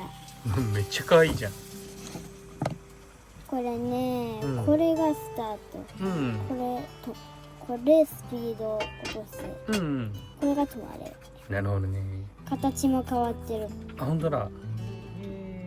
この国でうん目悪くてさ、色見えない人もいるの。あ、そうなんだ。この国の人の矢印はどの人が見えるから分かるようにこうやって矢印をつけてなるほどね。すごい考えてるんだね。る。うん。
餃子焼けたよ。できた？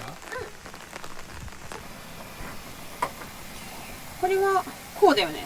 そうだね。いやでもいけないね、これちょっと吸えるもんな。あ、そうだよ。先にこうしよ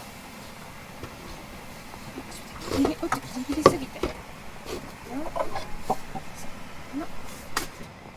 おお、美味しそう。ちょっとよ。少しついちゃったから。よいしょ。あら焼けた。美味しそうでしょ。じゃあ待っててください。なんかこのカニの炊き込みご飯めちゃくちゃ美味しそうな匂いするんだけど。めっちゃここまでいい匂いする。でしょ。いや結構カニの身もぎっしりよ。あ、大丈夫。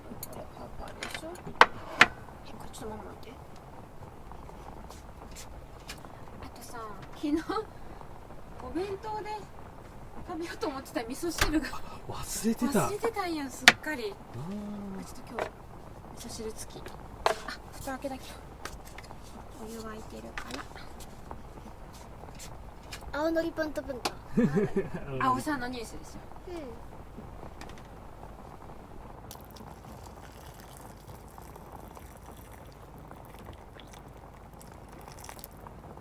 食べましょう。いただきます。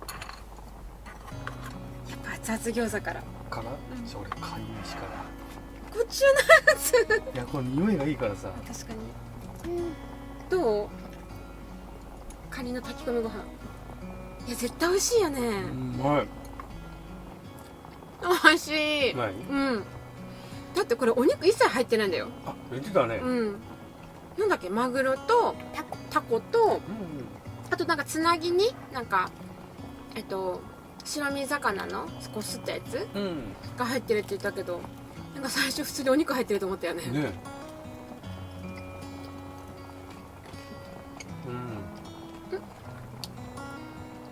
タコ結構ブリッとしたのが入ってる。あ、そう。ゆいさ、普通の餃子あんまり食べないのにこれ美味しいって言ったよね。美味しい。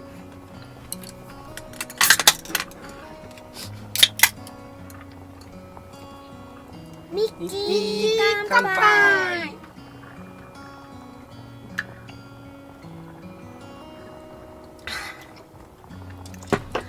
美味しい。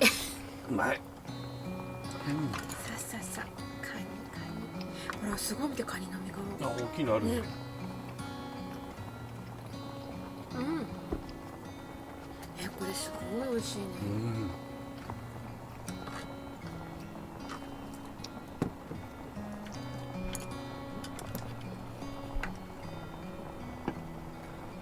宮城旅こんなに雨の予定じゃなかったのにね。ねえ、下手したら3日間とも雨の可能性あるよ。ねえ、当初さ、最初に予定立てた時は今日のなんか夜ぐらいがちょっと雨かなぐらいじゃなかっそうそうそうそうたね、1日だけ、うん。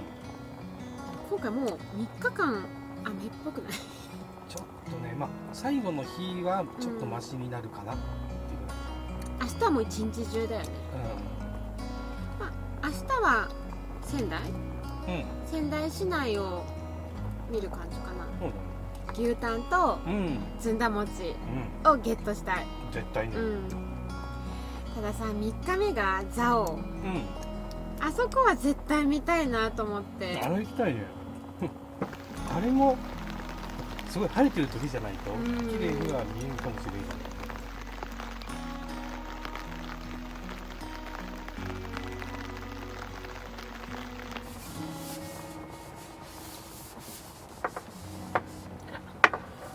ゆうたん？い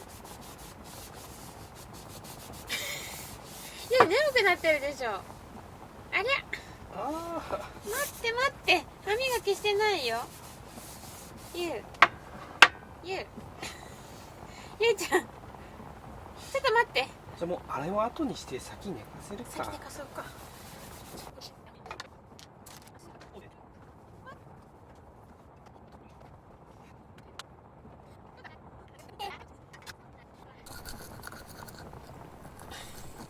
下の歯のさ、両サイドが抜けてるから可愛い。なんかビーバーみたい。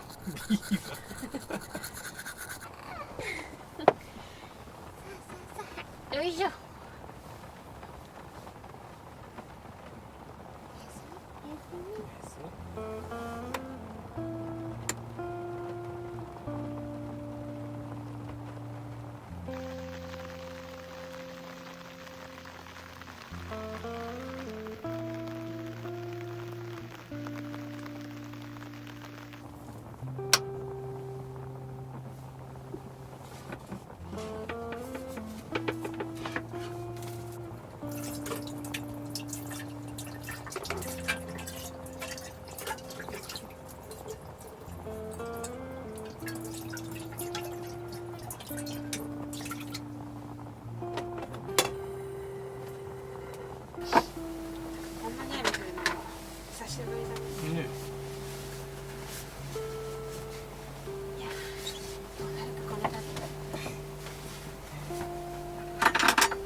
いいじゃん、雨好きなんだし。いや、観光がさ、車中泊だけなら全然ウェルカムだよ。しかもそんなしょっちゅう来れるとこじゃないしね。そう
すごい風強くなってきたね。ねえ、なんか荒れそうじゃない？荒れそうだね。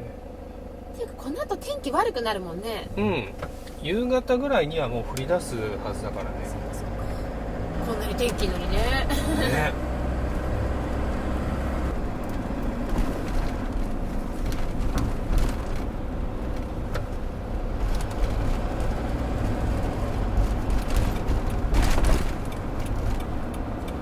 今回新潟じゃなく富山に行きます。富山。なんか私富山ってなるともうイコールで白エビってなっちゃう。食べたいってなっちゃうんだけど。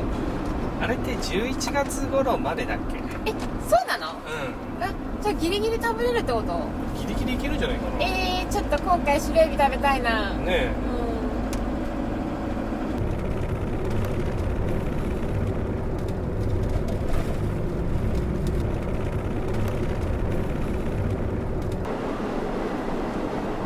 風強いね。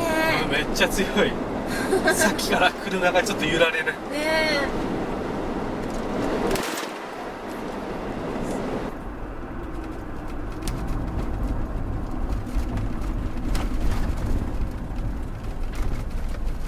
炊き込みご飯したいなと思ってさ、うん。秋の炊き込みご飯。いいね。さっきキノコとうなんか魚、ん。うん。そこに鮮魚があればいいんだけどね。あるかな。さ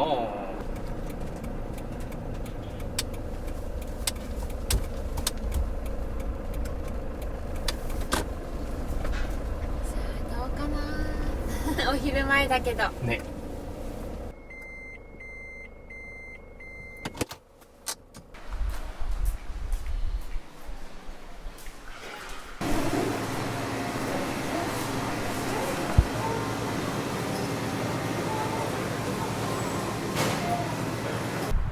やっぱこの時間なかったね、全然。ねちょっとスーパー行きましょう。そうしようか。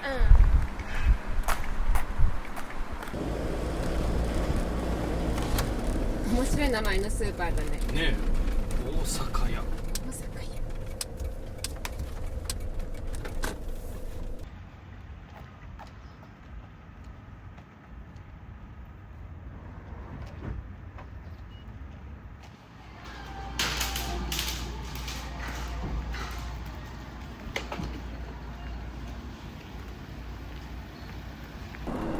今からアクセサリー作り体験行くんだよね。鈴を使ったアクセサリーを作れるみたい。鈴ってなんだろうね。ねえ、なんか柔らかい金属って言うけど、なんかちっちゃい子でもできるってあったから、なんか面白そうと思って予約した。ね、私も鈴のアクセサリーなんて持ってないから、どんなのかなってめっちゃ興味ある。ね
この鈴製品を買おうかな。なんかね、水が腐りにくくなるんだって。グニグニが動くやつとでこっちこれも同じ錫製品で水が腐りにくくなる。こう花がこうキュッと束ねることができるんだって。これか。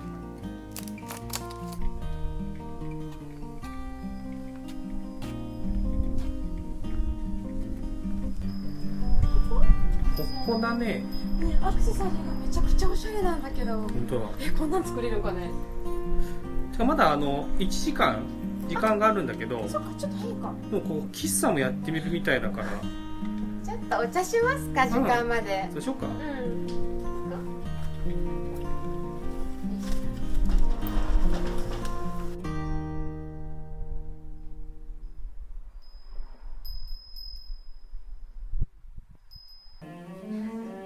すごいレトロな感じ。どこ座ろう。ここにしようかな。そうしようか。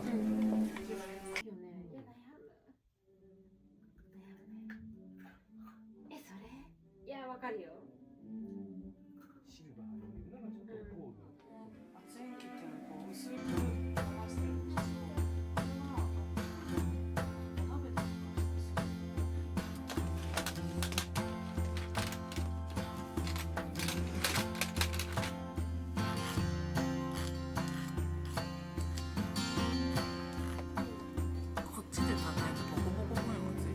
曲がる曲がる。あとパキパキ言う。あ、大丈夫なんですよね。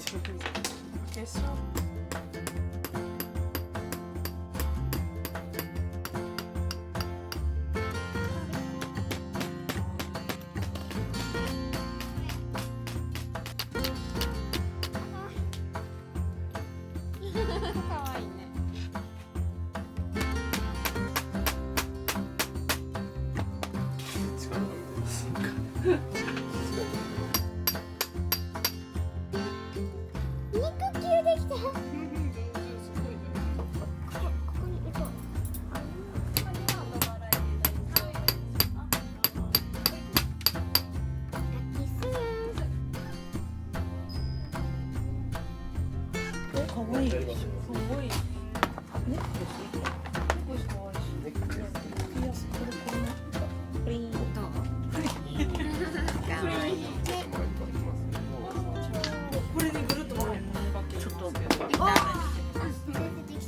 できた。あ、素敵素敵。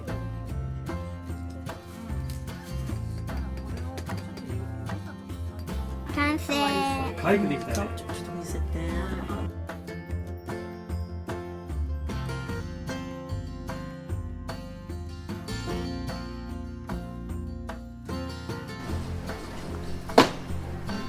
めっちゃ楽しかっ楽しかった。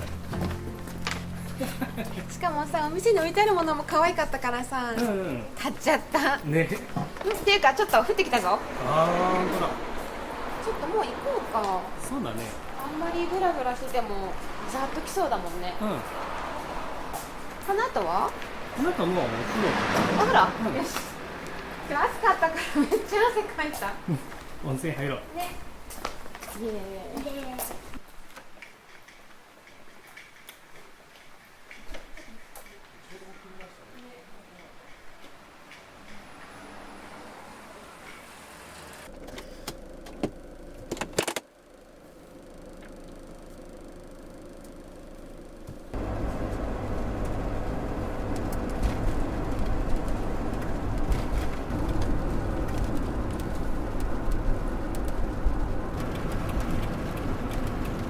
なんか素敵なお風呂。ね。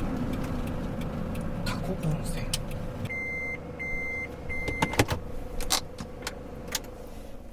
し、安静か。行こ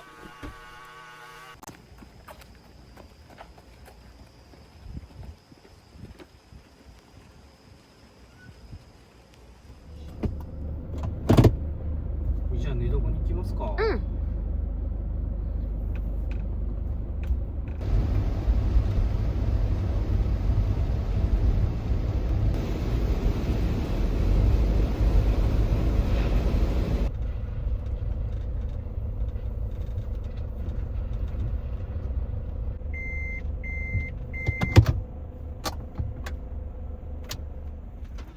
道の駅まだ開いてるから見てみる？うん。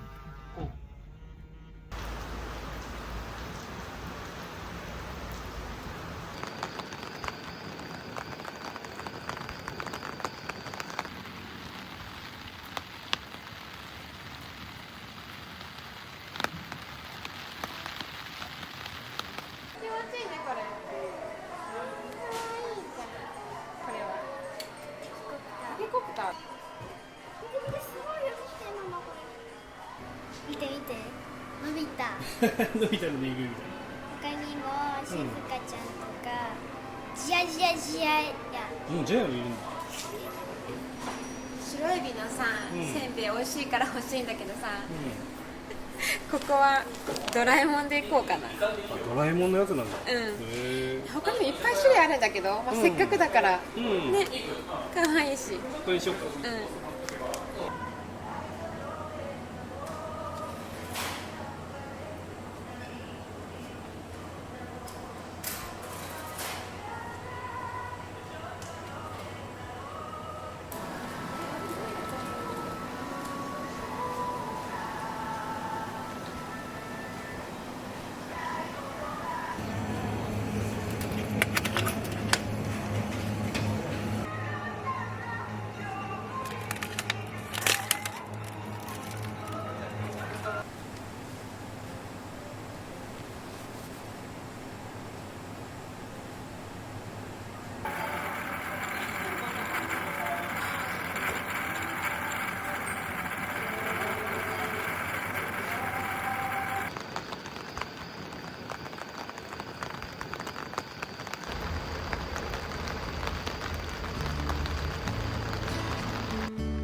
探すのが大事。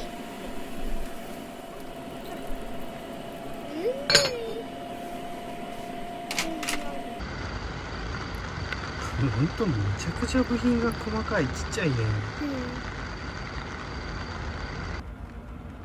うん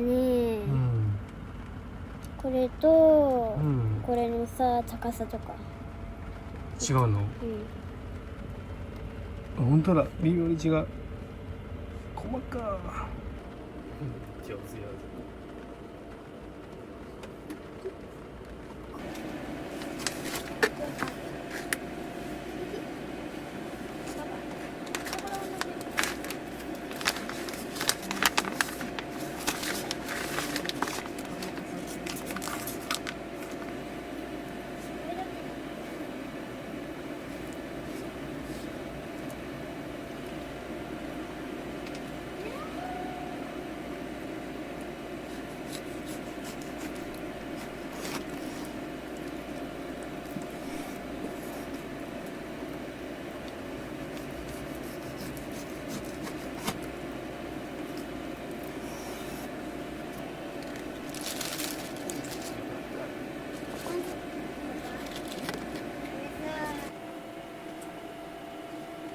ストビーフ食べやすい大きさに切っていいかな。ああ、それもいいね。ちょっと半分に切ろう。いやこれ絵がさ昆布のまま切ってたから同じように切ったんだけどさ、薄く切れないなと思って裏面見たらさ、昆布を外してお召し上がりくださいって書いてあった一緒に食べるのかと思っちゃった。頑張って切った。そう頑張って切ったんだけど半分に切ろうじゃん。めちゃくちゃ美味しそうよ。うん。6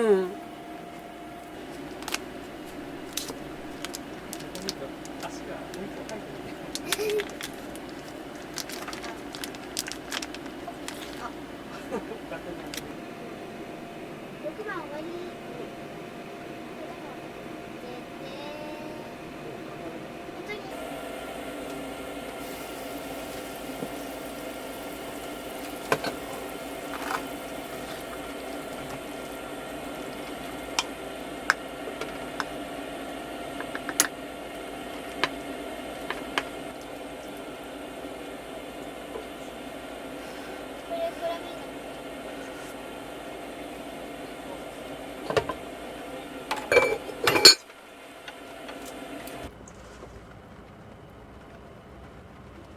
ゆりできたよ、ほら、カービィ。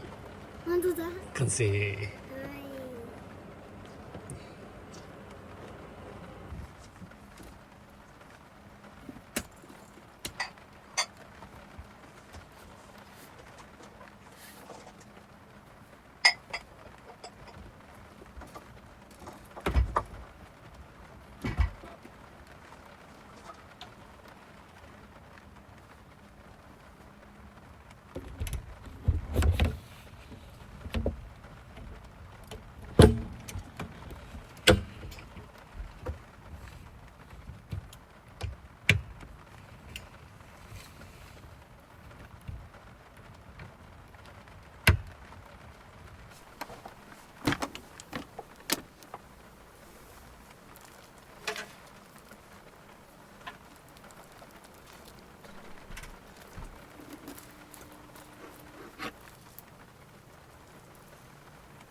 これさ持ってってくれる？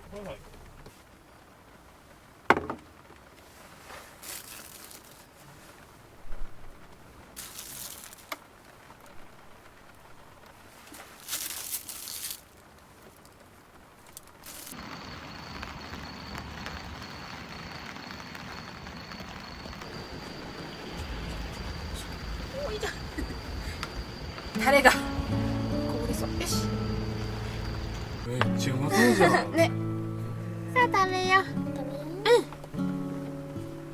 いただきます。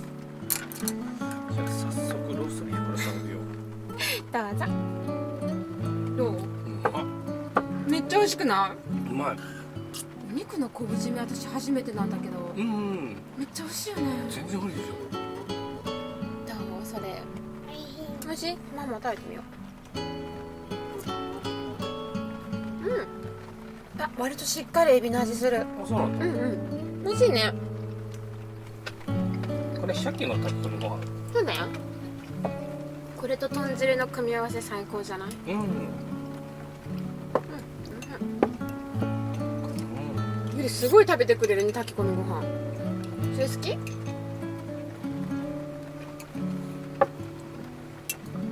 おかわりあるよ。入れるもん。うん。すごいすごい。あ、入れてきます。結構食べる？鮭いっぱい入れとこうか。特盛りで。特盛りね。おお。そうか。もぐもぐ食べよう。あれ？これあれかな？明日の朝ごはんさ、この豚汁と炊き込みご飯にしようと思ってたけど、足りないや。まあいいよ。まあいっか、ちょっと作りながらもあれ少ないかなってちょっと思ってたからさ。じゃあ明日は明日で、なんか道の駅で買う？あ、そうしようかよ。あっちの9時か。うん。でもあっちにコンビニあったじゃない。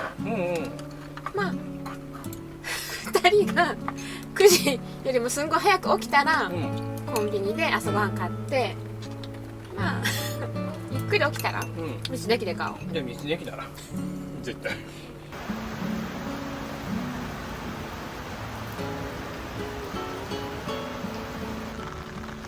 かわり。どんどん食べて。次かす汁しようか。うん、いいよ。じゃあかす汁好きじゃん。うん。ありがとう。すごい、ゆうりが2杯目をもう食べ終わりそう。そうだ。でちょっとはちるちゃん、米ばっかりで豚汁が進んでないわ。こっちもね。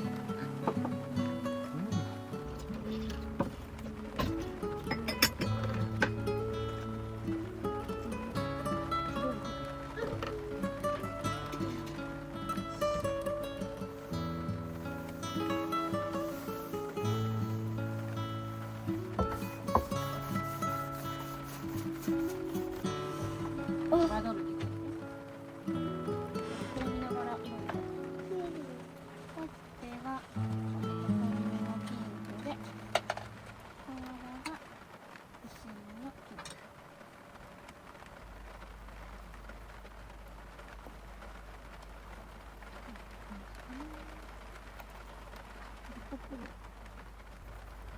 ラドルギーの目の下って何色なの？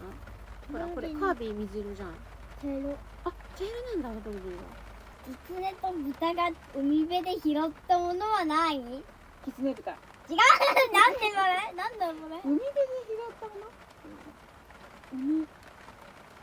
昆布。あ、昆布。世界。イエーイ。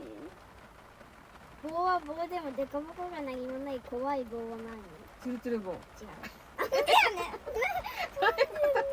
棒は正解よ、正解よ。待って、じゃあつる棒。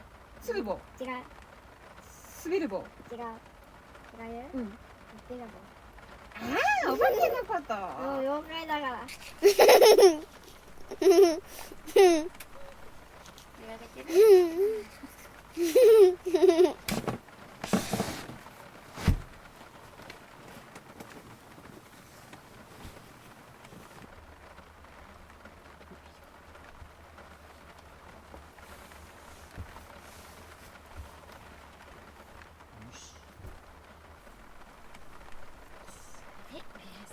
休み。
ありがとそっちから食べる？う。うん。ス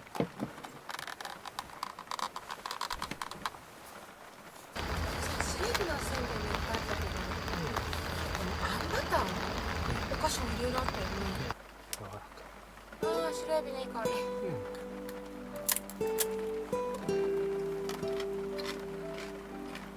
間違いない、美味しい。柔らかそう。あんバターホイップ餅。そのままじゃん。そのまま。なん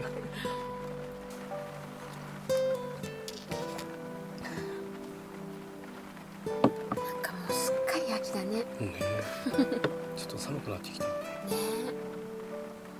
ここに来る途中のさ、うん道路に結構ススキがの穂がうん開いてたじゃん。なんかうん一面ススキみたいなの見たいな。うん前箱根うん。の方にあるなんかすごいこういっぱいあるの見てたのね。ただあの時もうススキがほぼ終わってたんよ。空だったっけ？うん、モハモハみたいなススキじゃなくてもうちょっとヒュンみたいな終わりかけの葉だったんよ。だからもうふわふわのうんやつがもう一面にブワーってなってるのみたい。うん。じゃあそこよりももっとなんか広いとこうんろ探してみようか。うん探してみよう。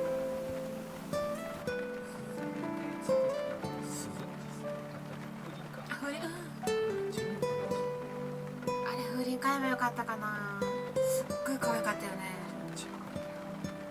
あんまりうるさくない風鈴だったじゃん。リリリリなりすぎないやつ。なんか気まぐれになるって言ってた。どういうこと？そうそう、どういうことと思うけど。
コアラみたい。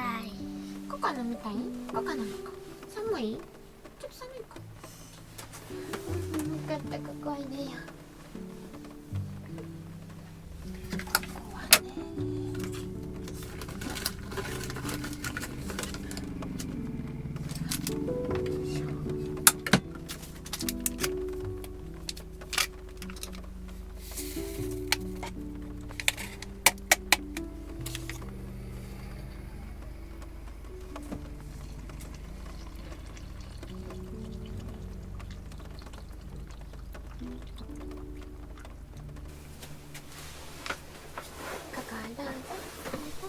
まだ暑いかもしれないか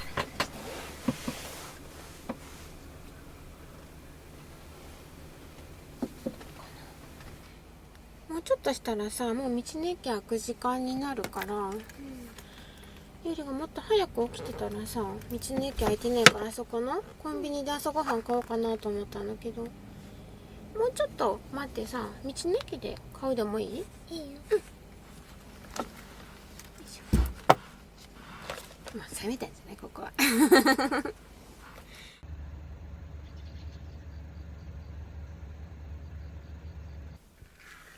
今日もすぐこのままでいい？たかだけじゃん片付けようよ。お腹空いたよママ、早くご飯買いに行きたいな。じゃない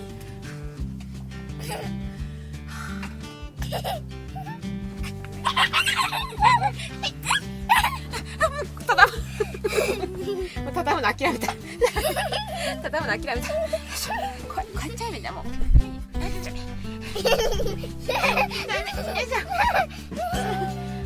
パパも用意できたから行くよ。じゃあ先行こうかな。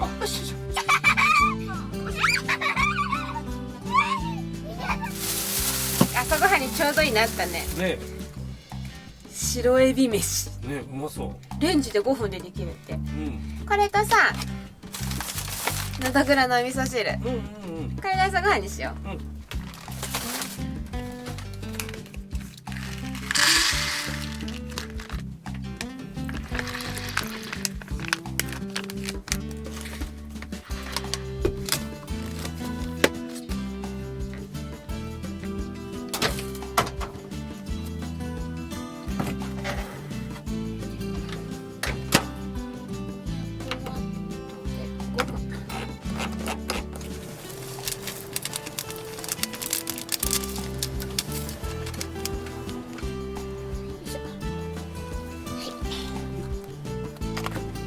これ 1,2 分蒸らしだからね。あ、そうなんだ。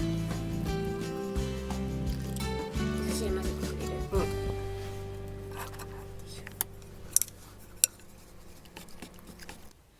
いただきます。よく混ぜてね、ご飯。わあ、白エビがちゃんと入ってるね。ねえ、うん、めっちゃうまい。美味しいこれ。うん。うん。なんだ味濃いね。うん都会の。美味しい。うんうん。なんか量もちょうどいいよね、朝ごはんに。ぴったりだよ。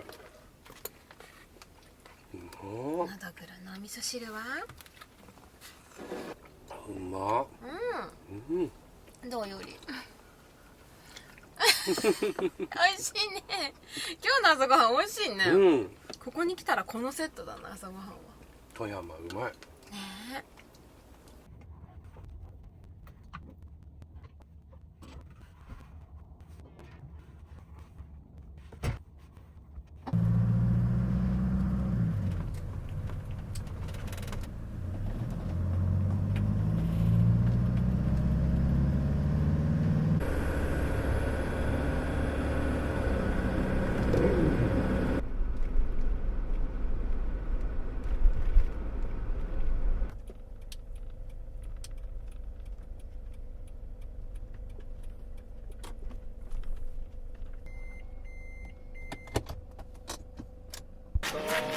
ごゆっくりどうぞ。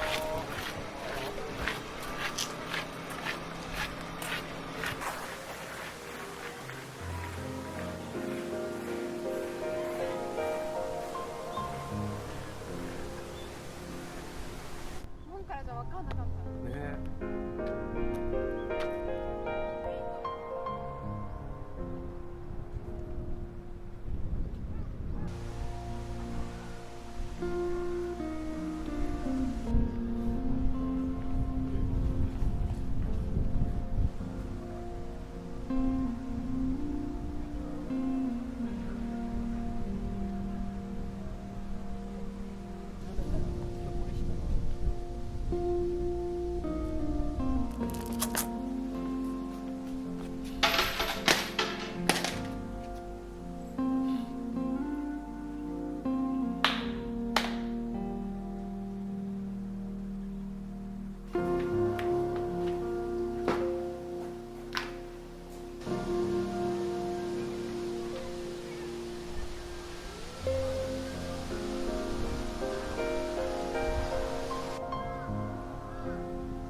んな感じのが見えるんかな。っていうことかな。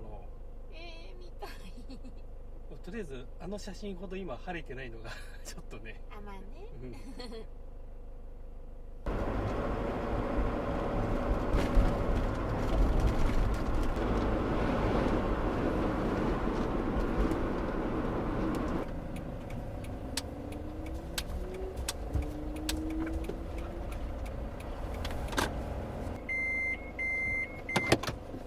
こうか。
出ていい？いいよ。久しぶりの軽井沢だね。ねえ。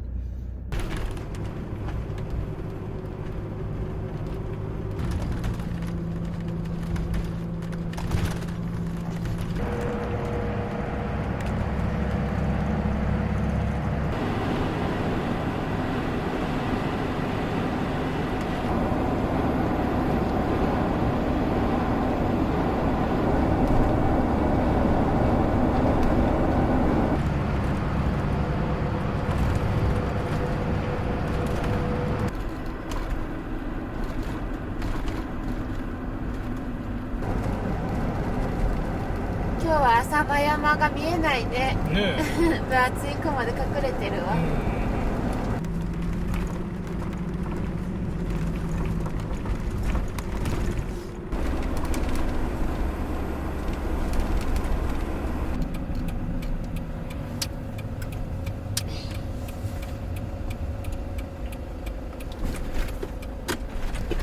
おー、すごい面白い建物。ねえ。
Friday night, found a photograph of us.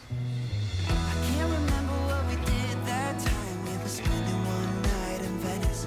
It just slipped my mind. I just know how it felt. I won't forget that. Windows down and open top. But we were clever not to take it too far. Though it's hard not getting tempted. Calling you up to see how you've been. 'Cause don't I miss you and all those things we did back then.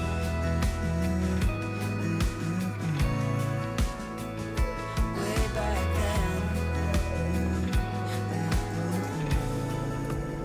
すっごいなんかおしゃれなお店だったね。ね軽井沢って感じ。え、うん、いろいろちょっとお高かったな。やっぱそうだよね。その分センスがすごかったよ。まあね。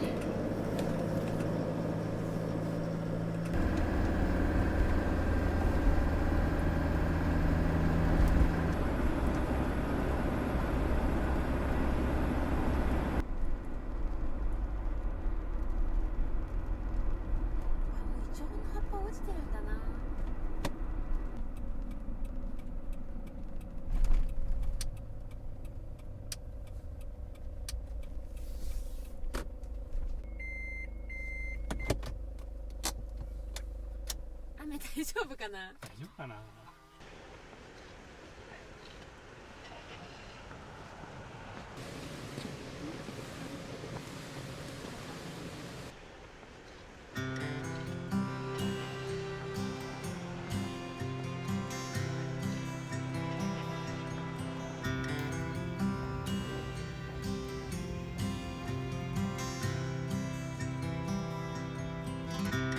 このてるてる坊主も可愛いよ。こっちすごいよ。カメとかいるじゃん。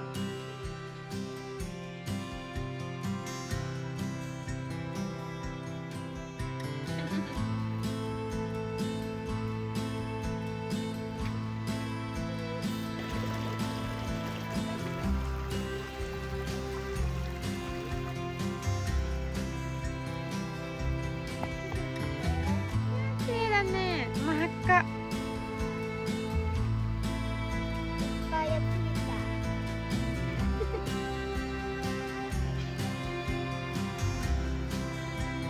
た。可愛いね、それ。ほら、いっぱいいるよ、かもちゃん。ねえ、ちょっと座って見てみる？めちゃくちゃ大きい人いるじゃん、あれ。あそこ、あそこ。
このお風呂ってなんか家族で入れるみたいな感じなんだけど。貸し切りだったね。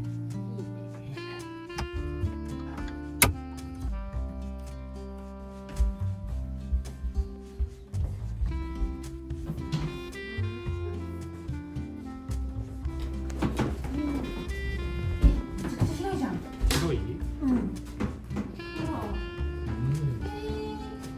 これもしかもお風呂広いんじゃない？開けてみていいか最高なんだけど、下畳みたいな感じになってて。本当だ。ちょっとこれ気持ちいい。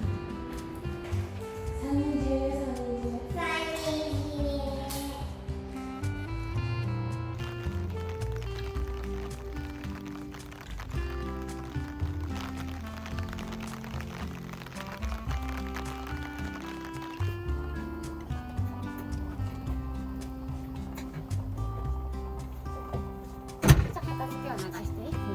ここは作るね。お願いします。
煙がすごいね。大丈夫そっち。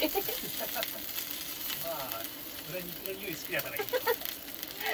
ゆりも。でしんちゃん、下から炊飯器出してくれる？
ちょっと待ってね。今お肉に言った。お肉に。あ、そうなんだ。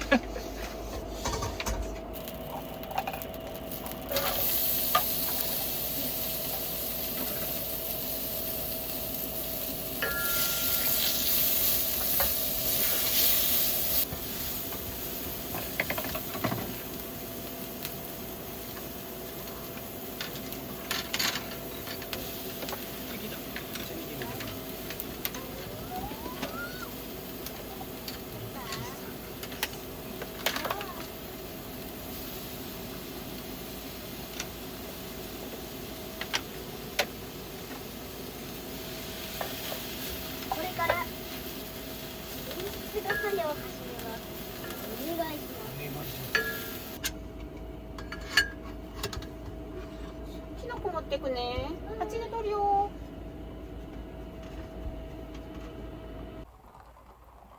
たっぷり入れますね。これ切った。美味しそうでしょ。もうこれだけでも美味しそうだもん。お水。こんなもん。適当。そうね、適当だよ。白ワイン。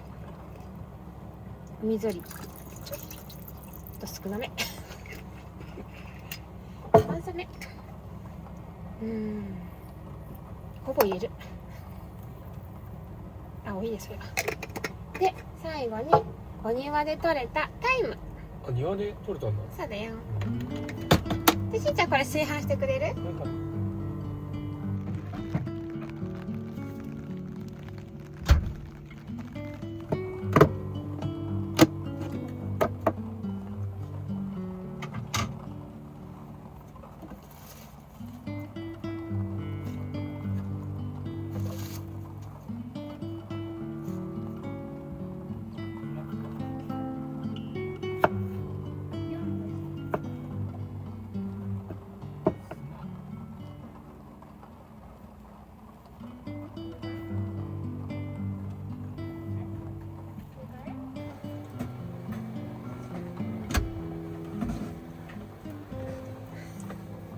チーズつける。よいしょ。たっぷり。たっぷりだね。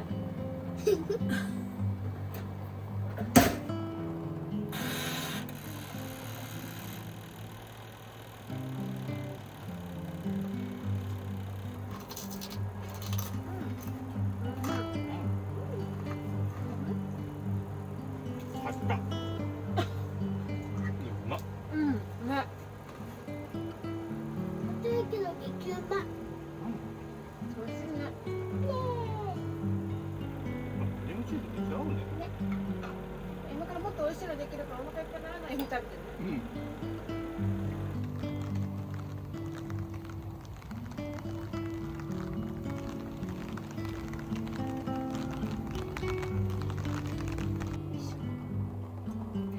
めちゃくちゃ美味しそう。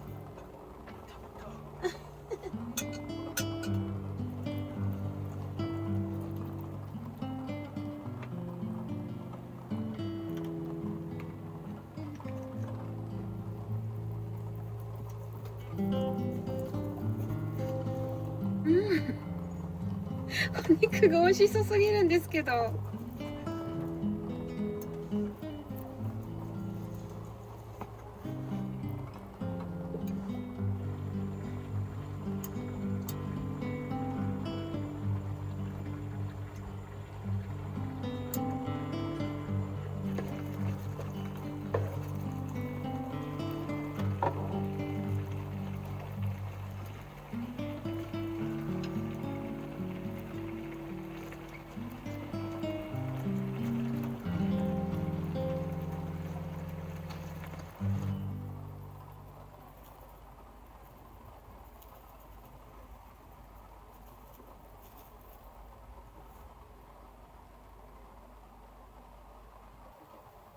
はい、お待たせしました。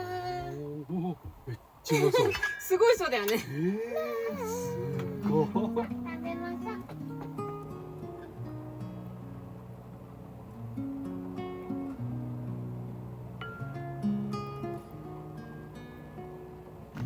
いただきます。いいよ、パンから。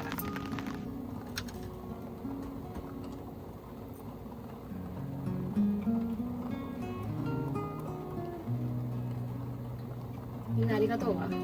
ありがとうございます。美味しいよね、ゆり。あ、このソースにパンつけたらめっちゃ美味しいでしょ。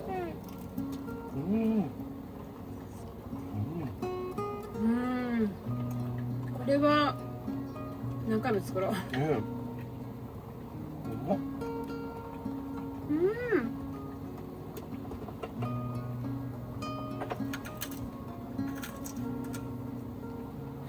ミッキーカウボーイ。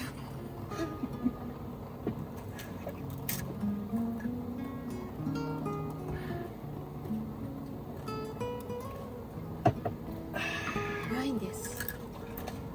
最高です。最高だね。ね、このフライパンも良くない？いいね。家で何回か使ったんだけどさ、すっごい使いやすい。この鉄のフライパンなんだけど、なんかちゃんとこう加工がしてあって、なんか普通の鉄フライパンって結構メンテナンスが大変なんだけど、これ結構ね、その手間も手入れもあんまりかかんない。見た目かっこいいよね。こうやってなんかお皿みたいに出せるから、しかもやっぱり温かさが結構保つからね。あ、本当だ。これを使いたかった、今日は。今日の料理にめっちゃ合うよ。ねえ、映えるよね。それにしても秋の軽井沢綺麗だったね。綺麗だね。なんだろうね、あの軽井沢の綺麗さってなんかすごくない？自然も綺麗だし、こう街並みも綺麗だし、でお店はおしゃれだし。おしゃれだね。他と違うなんか独特な雰囲気あるよね。このご飯もなんかちょっと軽井沢風。なんかちょっと高級っぽい。そうでしょ。意識してみました。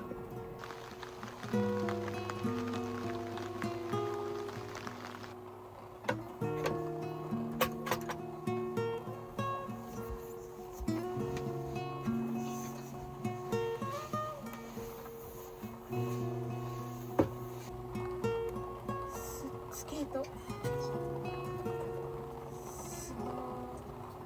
相撲。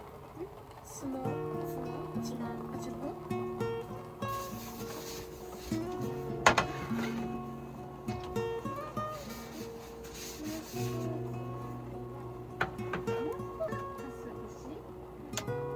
相撲。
作ろう。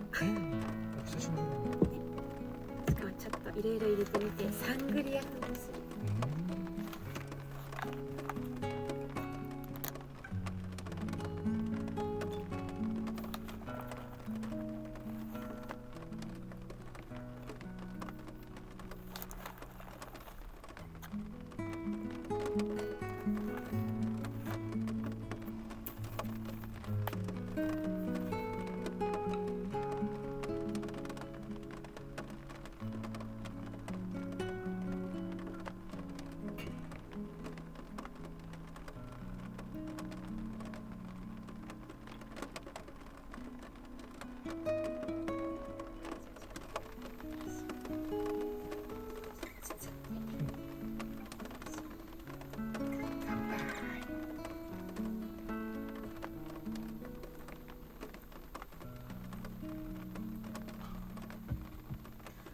美味しい。うん。めっちゃフルーツの味する。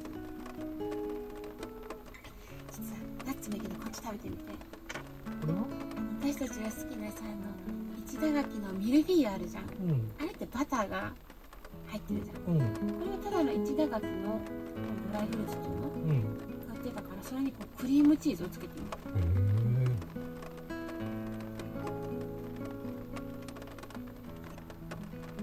うん。美味しい。絶対合うんじゃないこれ。間違いないと思う。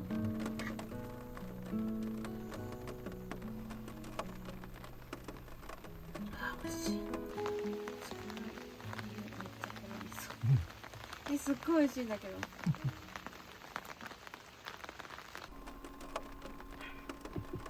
さて、もうすぐ冬休みです。どうする？どこ行こうか。どこ行こうかな。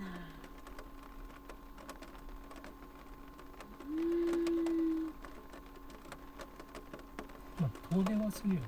する。いや、去年の東北旅がさ、めちゃくちゃ楽しかったから、また東北行きたいなとも思うし、この間宮城行ったじゃん。やっぱり冬の宮城にも行きたいな。特に蔵王でしょ。蔵王めちゃくちゃ綺麗だったじゃん。絶対樹氷も綺麗だよ。全然違うだろうね。ナイス。九州のあ宮崎鹿児島もうちょっと早く行きたいです。冬の九州行っちゃう。雪ないよ。まあそっか。雪欲しくない？確かにね。北の方だったら北海道行っちゃう？でも行きたいよね、冬の北海道ね。でも絶対いつかは行きたいなとは思うか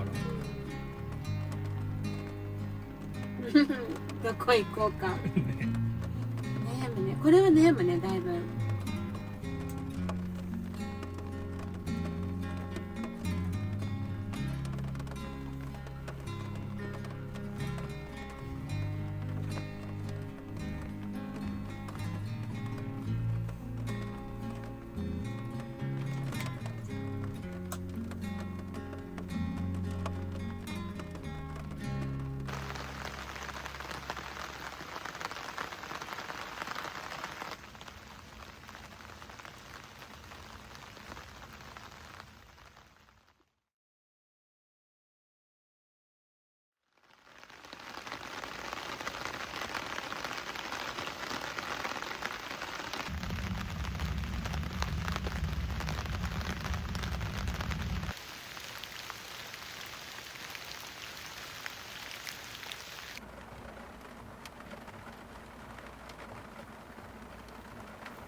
あ、起きた。あれ？人どっち？いる？起きる？起きる？起きますか？今日はさ、朝ごはんはちょっと食べに行こうと思うからパパがちょっと起きるの待とうか。もうちょっとね。じゃあ先着替えましょうか。はい、どうぞ。おお。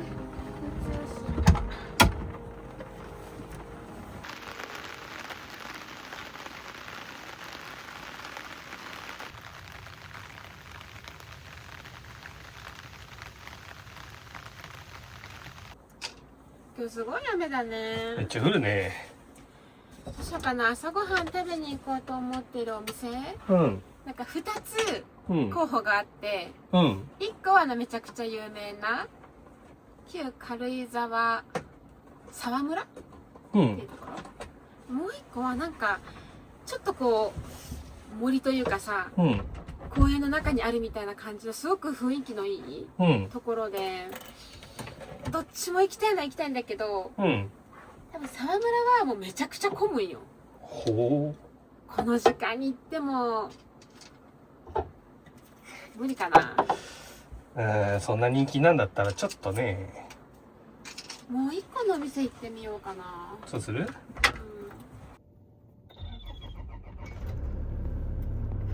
お腹空いたよー。こっから30分ぐらいで着くわ。お腹空いたよー。我慢我慢。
キッシュすごい美味しいよ。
なんだそのポーズ。